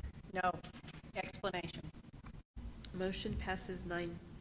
Hildebrand, please. Yes. Hildebrand was yes. Okay. So the motion passes 9-1. Councilman Corn, or Councilman Best for explanation. Again, I would like to repeat, this is a disservice to the working members of the city council, and it's a disservice to our citizens because our IT is not keeping up with all the meetings and stuff. It is a great disservice mainly to the citizens of Roswell. I feel it's a disservice to our councilmen that have to work because he's going to miss, or they will miss, what is important to the other members. Thank you. Resolution 2301, Open Meetings Act, will be called for on a due pass motion by Councilman Hildebrand, seconded by Councilman Perry. The clerk will call the roll. Counselor Hildebrand? No, that was on that, to go to 2 o'clock. This is on the whole bill, Yes. the whole resolution. Correct. Please call the roll, ma'am. Counselor Hildebrand? Yes. Counselor Oropesa? Yes. Counselor Foster? Yes. Counselor Corn? Yes. Counselor Moore? Yes. Counselor Perry? Aye. Counselor Halverson? Yes. Counselor Arnold? Yes. Counselor Sanchez? Counselor Best? No, for the reasons I've already spoken to. By a vote of 9 in the affirmative, 1 in the negative, Resolution 23-01 is duly passed. Next, we have item 15. Consider the resolution for approving the budget adjustments for the fiscal year ending June 30th, 2023. Councilman Corn. Thank you, Mayor. Resolution 2303, I'm asking for passage of Resolution 2303, approving budget adjustments for the fiscal year ending June 30th, 2023. Second. Okay, we have a motion passing the budget adjustments. Any discussion? Seeing none, the clerk will call the roll. Wait a minute, oh, you want some Oh, explanation? you want to talk? Yeah, I think Okay. she wants to talk, Well, Mayor. I kept It's trying to- important that she talk, because I think we're going to talk about a little amendment to this thing, is that right? Yes, good Okay. evening, Mayor and yes, Council. ma'am. We have an Ms. Ray. emergency. We have an emergency, Mr. Mayor, that we need to take care of. Oh, Ms. Ray. Tonight, we're asking for approval of Resolution 2303, amending the fiscal year 23 budget in the amount of $395,488 in revenues and $1,036,360 in expense and transfers. The Finance Committee did approve this 4-0 at their regular January 5th meeting. In the revenues, in general fund, the fire department was awarded a grant for the purchase of air packs for $299,945. In the library grant fund, their state aid grant was finalized for a difference of $543. This just gives them that additional budget authority. And in the zoo fund, they did receive a grant for educational programs, services, and tours at the zoo for $95,000. In expenses for the general fund, $161,693 to move the engineering lab, the $299,945 for the air pack purchase for the fire department, and the library grant fund, the $543 for the state aid. In the ARPA fund, $109,844. This is for the Halo air purification at the library. This was approved through the September council meeting. In the capital improvement fund, $69,335. This is for the library roof project. This was approved at the October council meeting. In the zoo fund, the $95,000 for the grant. And in the golf fund, $300,000 for the new golf carts. In transfers, it would be from the capital improvement fund to the road fund for $134,450. And this is to cover the 5% match on a road grant that was received. And I will stand for any questions. Okay, we're in questions. Any Mr. Mayor? questions? Seeing none? Councilman Corn, did you want to say? Yeah, I got a phone call that one of the air handling units is out at the recreation fund, or site. Did that get resolved? For about $40,000.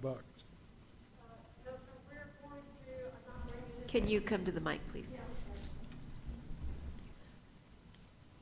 They had an air cycle unit went down out there, Mayor, and Mayor, council members, Colette Hall, Recreation Director. Our air handling unit, I cannot bring that forward. Because as I was told that I didn't bring that forward to General Services, and I didn't bring it forward to Finance. So I'm going to have to do that at a later time. okay, so we don't have to worry about it today. Not today. Okay, all right. Thank you. They thought, when I got the call, Mr. Mayor, full disclosure, it was kind of a panic deal. They had figured out how to get it started, but they had to keep hand starting it, so to speak, and sounded like I said, well, you didn't get back to me and told me you had another solution, but that's okay, because if you don't keep air circulating these big buildings, it gets to be pretty bad air pretty quick, especially in an exercise facility. So that's a fairly new unit. I kind of got caught off guard on that one. and, but it's mechanical, so they fail. That's all. Thank you. Okay, we're back to the original motion as it stands. Is there any other questions? Ms. Ray, anything else you would like to bring up? No, sir. Okay, for item resolution 23-03 for the budget adjustments for ending the fiscal year of June 30th, 2023. The clerk will call the roll. Counselor Hildenbrand, Yes. Counselor Oropesa, Yes. Counselor Foster, Yes. Counselor Corn, Yes.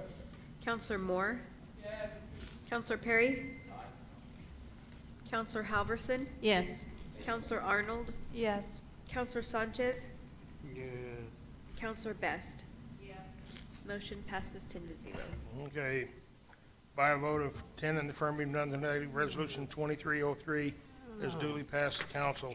Resolution 23-04, a collaborative agreement between the city of Roswell and the Roswell Plains Solar LLC in the creation of community benefit partnership programs. Councilman Hildebrand. Thank you, Mr. Mayor. I move that we adopt Resolution 23-04, supporting a collaborative agreement between the City of Roswell and Roswell Plains Solar LLC in the creation of a community benefit partnership program. Second. Arnold, second. We have a motion for approval, second by Council Lady Arnold. Is there any, let's see, so we've got to go back now. Mr. Mavers. Thank you very much, Mr. Mayor, council members. This is virtually identical to the similar program that was approved last month by the city council. The only thing that's different is the applicant. So, again, we'd like you to consider adoption of Resolution 2304 to support and authorize Roswell Plains Solar in the establishment of a community benefit program for the residents and for the nonprofit organizations within the city limits. Again, a little bit of background. The following resolution presented in support of establishing this benefit program. Again, it's for the City of Roswell residents and for those people to apply and become part of one of these community solar programs. Beneficiaries will be selected from a list of Roswell-based community service organizations. So we got multiple beneficiaries and multiple opportunities here. As part of the benefit program, Roswell Plains Solar will donate $100 per subscriber to the City of Roswell designated public services program. Subscribers will also be able to select from a list of citywide organizations, the list of organizations to be developed following adoption of this resolution, and Roswell Plains Solar will fund all donation amounts on the first day the facility is operational. At the December 15th Legal Committee meeting, Legal Committee voted 4-0 in favor of this resolution, and staff recommendation, of course, is to review Resolution 2304, that's what it should be, and authorize the establishment of this program. We'll stand for questions. Are there any questions from members of the committee, the council? Seeing none,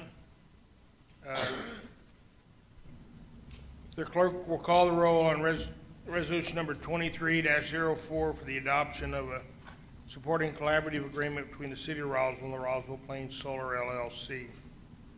The clerk will call the roll. Counselor Hildenbrand, Yes. Counselor Oropesa, Yes. Counselor Foster, Yes. Counselor Corn, Yes. Counselor Moore, Counselor Perry, Aye. Counselor Halverson, Yes. Counselor Arnold, Yes. Counselor Sanchez, Counselor Best. Motion passes 10-0. Okay, thank you. Next, item 17, consider authorizing for a public hearing of proposing ordinance 23-01, an ordinance pursuant to New Mexico statutes 1978, sections 1-22-3.1, 2018, to opt for the election of a municipal officers of the City of Roswell at the next regular local election. Councilman Hildebrand. Thank you, Mr. Mayor. I move that we advertise for a public hearing proposed ordinance 23-01, an ordinance pursuant to NMSA 1978, section 1-22-3.1, to opt in for the election of the municipal officers of the City of Roswell in the next regular election. We have a motion by Councilman Edwards, second by Second. Council Lady Arnold for the approval of proposed ordinance -23-01, moving the election codes to the regular election for the city of Roswell. Mr. Eintema. Thank you, Mr. Mayor. Councilor Hildebrand. I guess I might poll the council. This is just to put notice out, not an actual vote on the measure. Would you guys like a more full, would you like a full talk through tonight? Or given that it's late, would you prefer to vote on the matter? Is there any preference? I see a lot of head shaking for votes, so I'll be like 2 minutes. 2 minutes then. Okay, currently municipal elections are in March. We can opt in to have the county run them. This will save us money, anywhere from 75 to 100K. On the last municipal election, we spent in the 60s. The clerk will run the county clerk will run the entire show. She's very happy to do it. We've spoken with her, and there should be polling places in every ward. As a result, all races are nonpartisan, and this does not change in any way, shape, or form our campaign financing structure. There's no reporting to Santa Fe. It would still be internal and a matter of ordinance that you guys would have a choice on. If there's any other questions, happy to present them. Here's a big list of everybody who's already on board. Now, there is another question, Mr. Eintema. It's whether or not we want to reduce our term by 90 days, or do we want to increase our term by 270? We can do either or. That is correct. You can opt in either way. Councilor Korn asked me to do the drafting, and in the current form, it says a 90-day subtraction. So elections would be this November, swearing in January 1st of 2024. So, yes, Councilman Orpresa? Thank you, Mr. Mayor. The only question that I would have is, does this also include the municipal judge? Yes, yes, it does. Everybody, Okay, all municipal elections. Correct. okay, thank you. Next, we have Councilman Foster. Thank you, Mayor. I understand the savings supposedly, but we do have to end up paying a fee to opt in, correct? Is based on our, I believe the last time I read it, it was based on our budget. We paid so much into either the state or to the county. I think it was the state that we paid, and it was, so we were, and it wasn't the 60,000, but I do believe our fee was going to be close to 25 to 30,000 that we have to pay. I'd have to double check that, Counselor. I'm not sure one way or the other. Because I've looked into this, I like for the educational portion of this, that every second Tuesday you vote, whether it's an odd year or an even year. The educational portion of it, it really works. Not that it's going to still, because I know when I was having our elections in March, it was amazing how many people told me on Wednesday after the election, oh, we're going to vote. And it's like, nope, you're not, because it was yesterday you were supposed to vote. And so the educational portion I like. The other portion that I didn't like, though, was every year we have to fight to put a polling place out at the base, even when we were running it. And we keep saying our base is important, and then we turn around and not put and our county hasn't put a polling place out there. And not that Ward 5 votes out there. When you look at the returns, Ward 1 and Ward 2 have more people that vote out there than Ward 5. But it's just because the convenience of having, that's where our our employees work, and they can vote. But other than that, the educational portion I really like. But this isn't going to be a total savings of, 75,000 to 100,000. We do have to pay into it. So I yield. Yes, I believe, though, that under the now this is going back to my legislative thing, but it's my understanding that when the county clerk runs that, all those election costs are borne by the county or the state, all of them. So, and they run them all, so this really should save our clerks a lot of time, and for election judges, everything else, all this fees will go to the state was the way I remember it from the legislature point. Yes, my understanding was that we don't bear any cost, but I am not 100%, so I'll absolutely double check and report back. That's just the way I remember it. Okay, Just one, so we have a Mr. Mayor, motion. just one question, and it's a Councilman quick question, and this just popped into my mind. Will our clerk or will the county clerk be in charge of ensuring our campaign contribution listings, all of that? I've not even thought about that. Where does that go? Mr. Mayor Pro Tem, our clerk. Okay. All campaign finance stays internal to the city. So the election itself, that's what. Yeah, it's really, Okay. we're just Thank asking you. the election All right. professionals to handle it. I'm ready to vote. Okay, any further discussion? Seeing none, the clerk will call the roll. Counselor Hildenbrand, Yes.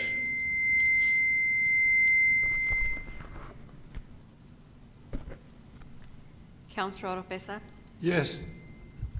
Counselor Foster, Yes. Counselor Corn. Yes. Counselor Moore. Yes. Counselor Perry, Aye. Counselor Halverson, Yes. Counselor Arnold, Yes. Counselor Sanchez, and Counselor Best. Motion passes 10 to 0. By a vote of 10 in the affirmative, none in the negative, ordinance 23-01, considering the adopt municipal elections as duly passed. Next, we have consideration of public hearing for, advertised for public hearing for ordinance 23-02, amending the City of Roswell Code regarding construction and maintenances of sidewalks. We have that, Councilman Hildebrand. Thank you, Mr. Mayor. I move that we authorize to advertise it for a public hearing proposed ordinance 23-02 and ordinance amending Chapter 22 of the Roswell City Code regarding the construction and maintenance of sidewalks. We have a Second. We have a motion by Councilman Hildebrand, seconded by Councillady Arnold. Okay, Mr. Eintema. Mr. Mayor, councilors, this is mostly a housekeeping amendment. Presently, as the law is written, it just says that all owners are responsible for maintaining their sidewalks, period. That isn't quite how state statute allows us to do it. So what we're saying, we're striking that language. It's a pretty quick little strikeout, and we're putting in the state statute that allows us to require landowners, and there's a process for that. So we're trying to avoid any due process issues. So it's simply, you would be presented a resolution for sidewalks that, I mean, by way of example, there's a house not a couple houses down from here where the owner intentionally removed their sidewalks. If the council wanted him to reinstall them, you simply pass a resolution ordering it. The beauty of a resolution that's doing that is that it also, after 20 days, if this individual hasn't done anything about it, removes all liability from the city to the landowner. So typically, the cities are responsible for sidewalks. There are certain rules about that, but so long as the city actively has resolutions in place to have people order it, to fix their sidewalks, we're good to go on the liability side. Okay, thank you. Any further discussion? Mr. Mayor, I'll just say, Councilman Perry? and I was going to say something at the end of the meeting, I'll just say it now since this is part of the subject here. Any time I go to have meetings, I always want to report back to the council anyway. Councilor Halverson and myself and former Councilor Judy Stubbs, she's a double president of the Municipal League. She's been twice, so she has a strong relationship with them. We traveled up on Tuesday to meet with the governor's office on issues for the ICIP. Very favorable meeting, I think Councilor Halverson would agree, and also to meet with A.J. Forte. We had lunch with him and discussed the ICIP situations and where the Municipal League was going to be with some of these things, so we would better understand before we get to that place of the session starting. We would have that at least knowledge of where we were. And during that conversation, actually, it's amazing how much you think this issue should be settled, but I think we'll still be talking about sidewalks and what we should do about them in 80 years. Oh, yeah. in the state of New It's- Mexico. So, it's just amazing, but I don't think we'll ever get to a finalization on this, but I think that keeping something like this moving in the presence will keep that liability there. Okay, seeing no further debate, the clerk will call the roll for proposed ordinance number 23-02 regarding the construction and maintenance of sidewalks. Counselor Hildenbrand, Yes. Counselor Oropesa, Yes. Counselor Foster, Yes. Counselor Corn, Counselor Moore, Counselor Perry, Counselor Halverson, Yes. Counselor Arnold, Yes. Counselor Sanchez, Yes. and Counselor Best. Okay, by a vote of 10 in the affirmative, none in the negative, ordinance number 23-02 regarding sidewalks is duly passed the council. Next, we have consider the proposed employment contract for the appointed city treasurer and finance officer Janie Davies. Councilman Hildebrand. Thank you, Mr. Mayor. I move that we approve the employment contract for the appointed city treasurer, finance officer, Janie Davies. Second. We have a motion to approve the contract to Ms. Davies by Councilman Hildebrand, seconded by Councilman Arnold.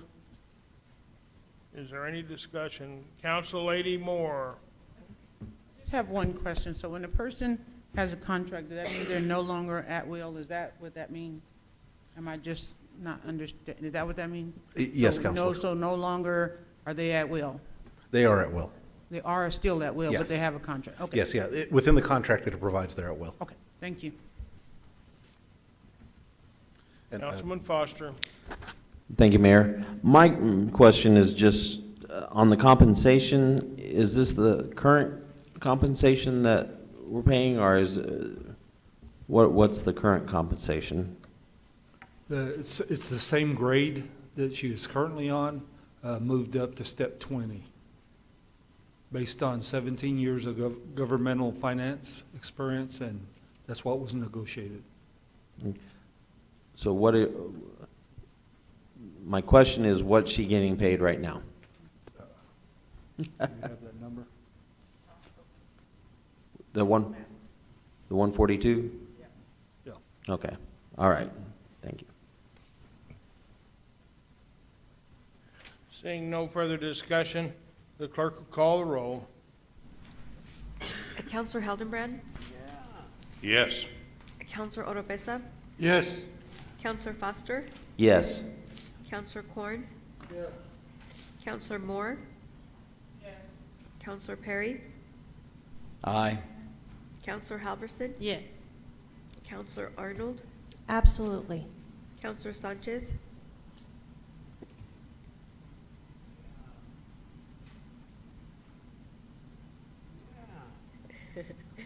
and Counselor Best.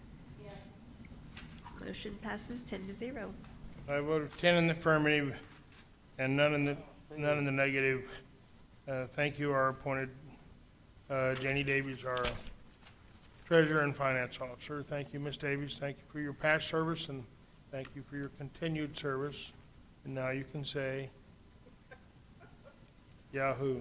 I wasn't going to say the Yahoo, I was going to tell you that I've been doing this, or was appointed 9 months ago, so am I past my probationary period too? I think that all probationary periods were removed just around Christmas. So, okay, next we have recommending the approval of purchases over $60,000 to the pursuant to the city's purchasing policy. Item 20. Yes, Juan. Yes, thank you, Mr. Mayor and Excuse me, councilors. Councilman Corn, did you want to say anything first? I'm sorry. Oh, You get a word in edgewise, You want Mr. Mayor. to make a motion, and then we'll, Okay, Mr.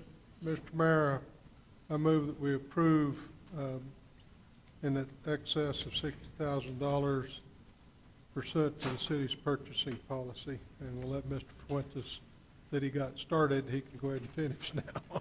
Have a motion to approve it. We have a second. Second. Okay, we have a motion to approve by Corn. Second by Arnold, I believe. Pardon? Perry? Okay, Perry. All right. Okay, now, Juan. Okay, Mr. Mayor, thank you, Mr. Mayor and councilors. So as you stated, this is per the policy, anything over $60,000. Exhibit A has 2 items. The first item is from the Parks Department. And basically, this was a original purchase order that was issued for $40,000. As of today, there's only $1,500 left in that purchase order. So they are requesting an increase of $58,000. And because the total amount goes over the $60,000, that's why this item is before you. It is a budgeted amount, and this is within the Parks Department. So that's item number 1. Item number 2 is a Roswell Air Center item. This is an expense using CES to repair the taxiway lights from Alpha to Dean Baldwin Painting Building. The project is estimated around $65,000. So that, again, over $60,000, and this is requested as for approval. The Air Center does have the funds within their operating as well as their capital. So, I mean, this is already funds within the existing department. And with that, Mr. Mayor and councilors, I will stand for any questions. Okay, do we have any questions? I would point out on the second portion of this, there appears to be, for anybody in the plumbing business, there appears to me with ropers have a problem biting through 1.25 PVC pipe. It's anything smaller than that, and it's sometimes even metal. They can bite through the pipe. So just a word to the wise, anybody, if you put down something and you don't want a gopher to chew through it, use above 1.25 pipe. But anyway, just a little tidbit there. So, any further comments? Seeing none, we have a motion to approve by Councilman Corn, seconded by Councilman Perry. Item 20, which is to approve the purchases over $60,000 pursuant to the city's purchasing policy. The clerk will call the roll, or voice vote. All those in favor signify by saying aye. Aye. Opposed? Yeah. All right, thank you. We're getting there. Okay, Oh, no. Yeah, yeah, we got you. yeah. Call it. You did. 10? Yeah. He's Yeah. wanting us to quit talking and vote and go home. Oh, no. No. I told her. Yes. We have you. Do we you have- want me to do a roll call? No. I told her. You, Yes. we Yes, have sir, I got you down as a yes. Yes. Yes. 10 in the affirmative. By a vote of 10 in the affirmative and none in the negative. So it passed. Sorry if there was any miscommunication, but it's 10 in the affirmative and none in the negative. It is the way. Told her. Yeah, Yes. you were recorded as yes, sir. Yes. Yes, sir. Golly. You are recorded as voting in the affirmative. Oh, no.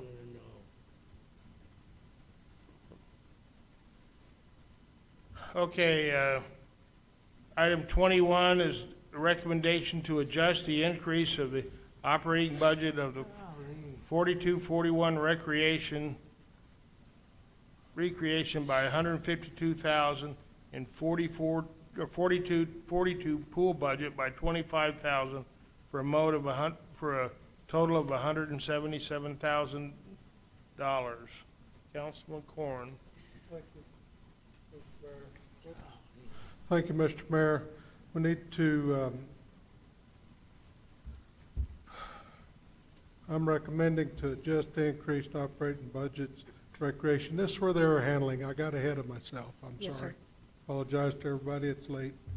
And the pool budget, but 25, and these are needed things. Second. Have a motion of, to pass Resolution 40, to recommend the budget increases in items 4241 and 4242 for a total amount of $177,000 by Councilman Corn, seconded by Councilor Halverson.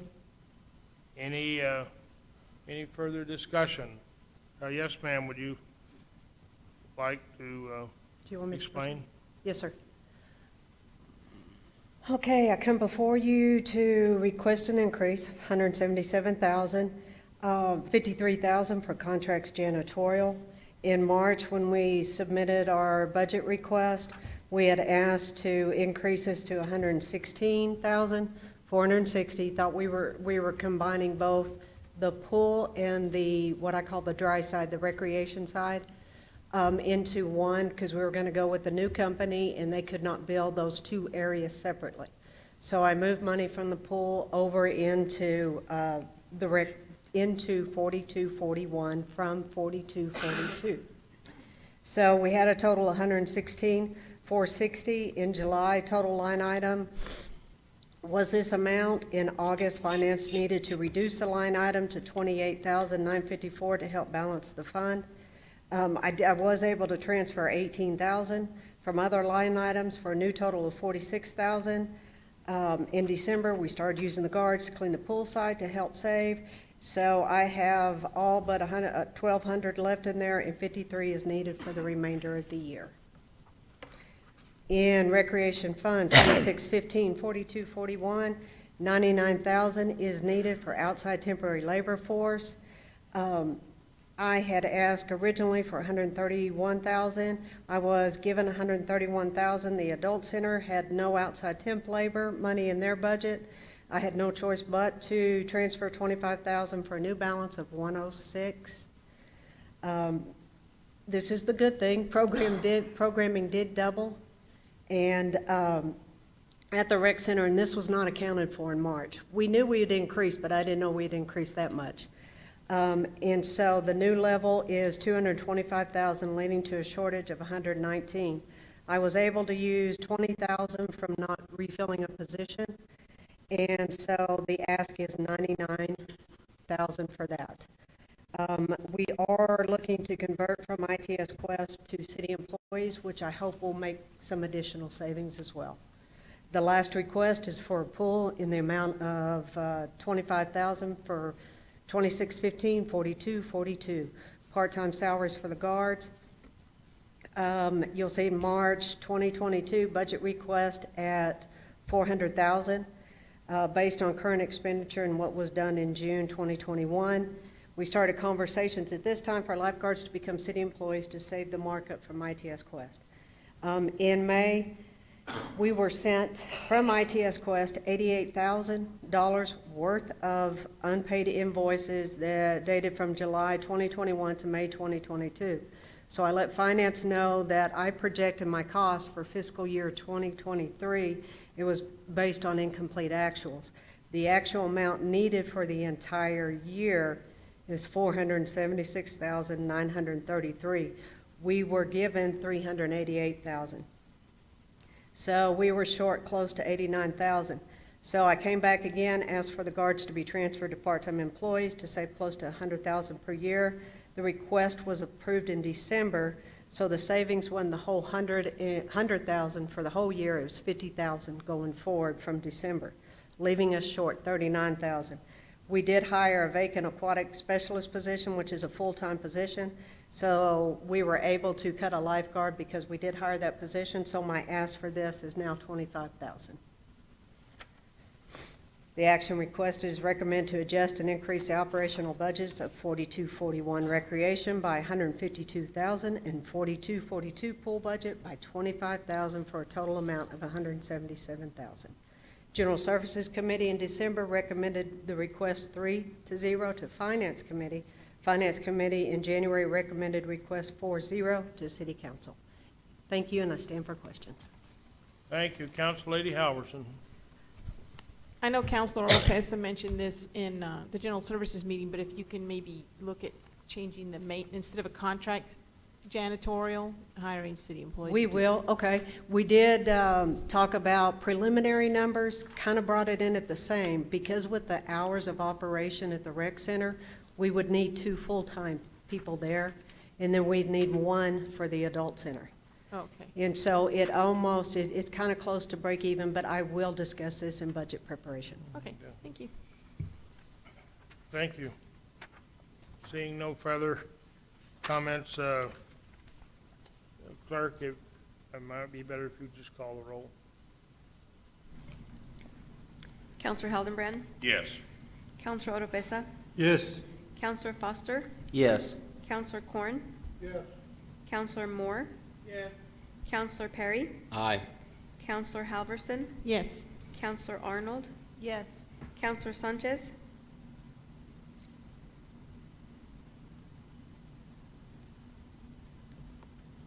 Counselor Sanchez, can I get your vote, please?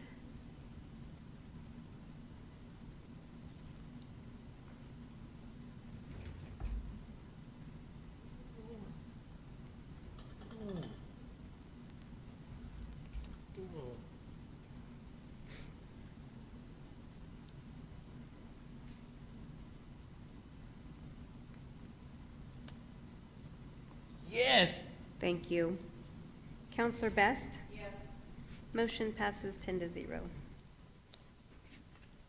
By a vote of 10 in the affirmative, none in the negative, item 21, approving the operational budgets of 4241 and 4242 budgets for a total amount of 177,000 duly passes. Next, we have item 22 is the RFP for item 23-005 land farm lease known as the Tweedy Farms. Representative Councilman Corn. Thank you, Mayor. Move adoption of RFP 23005, which is the land farm purchase leases known as Tweedy Farms. Mr. Mayor, I knew it as Section 6, but that's okay. It's all one farm. We just, from across the highway and the railroad track, it's what we call Tweedy, and Section 6 was the one immediately to the west. And one amendment, I'm not sure it made it in the final recital that we made, is we changed the contract term from 5 years with 5 one-year extensions to 10 years with 2 5-year extensions. And Mr. Mayor, we had a pretty good discussion. You know, in agriculture and many other people, that you got a plan today for something you're going to be doing 2 or 3 years down the road, and then you have to make adjustments based on market conditions. So we didn't think 1 year anything when you're in a farming or ranching business did you much good. So that's my motion. Let's approve it. Second. A motion and for approval by Councilman Corn, second by Council Lady Arnold, Okay. for the, to approval of an RFP for the Tweedy Farm. Is there any further discussion?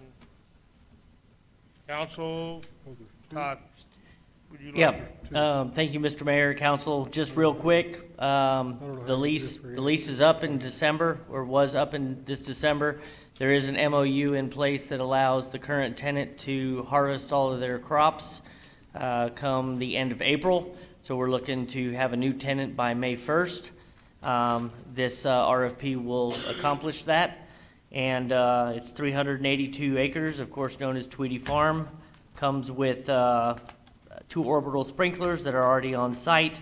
City is asking price per bid per acre, and must agree to the terms and conditions of the lease agreement that is attached to this as well. City attorney has reviewed the proposed RFP and lease agreement as well, and I stand for any questions. The only other question that was asked out of finance was, what was the rate across the street at Allison Farm, the one that we currently are leasing? That is $118 an acre. Our opening bid, our minimum bid is $105 on this property.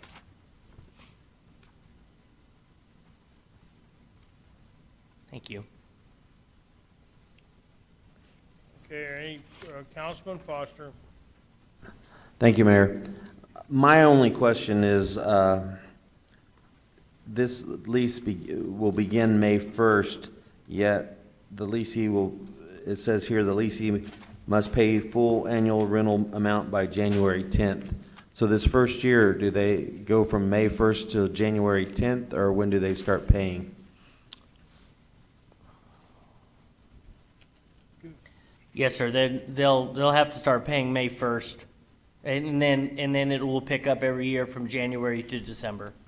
Okay, well then we need to probably have something in here that says that, because Okay. because it says the full amount will be paid January 10th of each year, and so that it just is kind of questionable.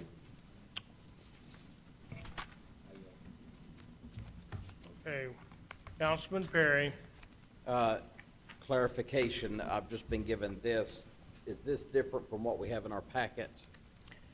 Which do you have? There was a red line version where the changes were made, and then there's a clean version that with all the highlights and red lines and all that taken out. So one of my only questions would be on page 2 of 8 of this one here, scope of work draft that's got the yellow and red in it. Under rent, after the first year, the base lease amount shall be increased annually by 3% or by appropriate consumer price index. Which CPI will we be utilizing, or will that change throughout the lease? No, sir. Again, annually, the winning bid, of course, is going to pay price per acre, and then after the first year, we'll add appropriate CPI or 3%, whichever is greater. That language was not in the original lease agreement, so we had updated that to reflect that. Okay, so when you say appropriate CPI, you're just saying what the CPI number is. There are numerous different CPIs, so that's where I was questioning. Correct. I use all the farm and land lease Okay. CPI. Yes, sir. Is that what the language should say, or is this, Mr. Intem, or is this, I don't care. Oh, this is for the RFP, so really, Sufficient? it's sufficient. All right, Yeah. thank you, that's all I need. Thank you. So any further, Council Lady Best? Just a quick statement, when you do the red line again, I don't mind the smallness, but the dark green, I cannot see the black lettering, so if you don't mind, just do like a lime green or something so I can see through it. Yes, ma'am. Don't mean to be picky, but thank you. Thank you. Any further comments? Okay, for item 22, for this is to vote on the approval of RFP 23-05, the land lease property is set out on RFP for the Tweedy Farm. All those in favor signify by saying aye. Aye. Opposed? A vote of 10 in the affirmative, none in the negative, it is duly passed. Next, we have item 23, consider request by St. John's Baptist Church, or Catholic Church, excuse me, St. John the Baptist Catholic Church to release the city lien on 401 East Albuquerque for their, to create a park. Councilman Hildebrand. Thank you, Mr. Mayor. I move that we approve the request by St. John Baptist Church to release a city lien on 401 East Albuquerque Street. Second. We have a second by Councilman Foster, with a motion by Councilman Hildebrand. Is there further, let's see, Todd, would you like to go ahead, please? Yes, just real quickly, of course, there was a structure that was demolished in September of 2020, resulting in the lien amount of $20,977.70. St. John's the Baptist, of course, is asking us to release that lien so that they can develop that property. And then Mr. Hess is going to help me with the legal side of this. Thank you. Councilors, so this was in front of the council a month ago, and I had asked that it be pulled off for some standard compliance issues. So when dealing with real property in any way, typically you want to avoid a statute of frauds problem. So I wanted something written. Before that, it was kind of a handshake arrangement. And then the second part is that this went through an anti-donation analysis. I feel like the project is adequate. And then finally, since the lien was valued over $20,000, under the city's internal procurement rules and state rules, we went out and got multiple bids for the equivalent construction. I believe the cheapest alternate bid was $50K or something. Yeah, the basketball, they have plans on that site to construct a half-court basketball court, and that court on itself is well over the amount of the cost of the lien. Yes. And so we asked them to guarantee it for a term of years for just the court. Because the church wanted to put in an altar in the garden section, that is not included in the development agreement to avoid any First Amendment issues. And then I apologize, there's a RADA, I think it says August 4th, 2022 at the top of your version. The reason is this is the exact boilerplate language that was used for the previous agreement that was created to waive a lien. So we're trying to keep all these consistent. There will be changes here and there as we improve the boilerplate language, of course. Any further comments? Yes, ma'am. Councilor It Moore. was for them to begin with, so there was their Oh, no. originally? Or they're So trying to get the previous owner, the house fell into disrepair. We demolished it. The previous owner died and bequeathed to the church. And so the church wants to clean up title. Any further comments? Okay. If the clerk, if we can have a voice vote on this, if item 23, for request by St. John the Baptist Catholic Church to release city lien on 401 East Albuquerque, is what this for, and they will construct a park for the community use.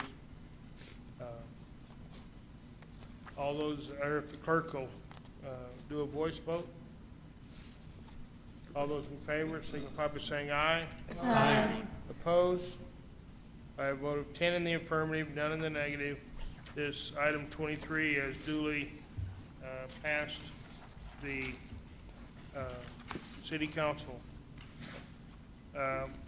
Councilors Sanchez, Sabino, I'm sorry if I misunderstood that you wanted to speak, or didn't. I'm sorry if I misunderstood that. I did not intend to cut you off, and I'm sorry if I did. I did not mean. I'm sorry, sir. I'm sorry.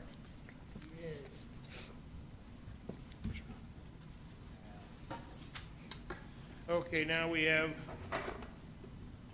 reports from department reports, boards or commissions, any activity, any public participation, any lost souls that would like to say anything?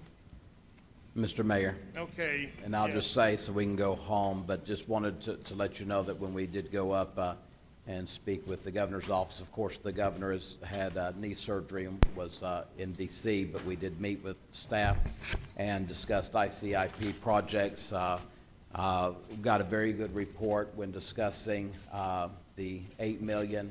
Of course, no promises made, but dealing with the water tank out on west of town, about a match, potential possibility there. Some other things about airport was discussed, as well as public safety. So I thought it was a good meeting, and just want to encourage our counselors that as we enter into this time of going into session, to interact with our elected officials up there. It does make a difference when we're communicating these things that the council's agreed on to take forward. Thank you.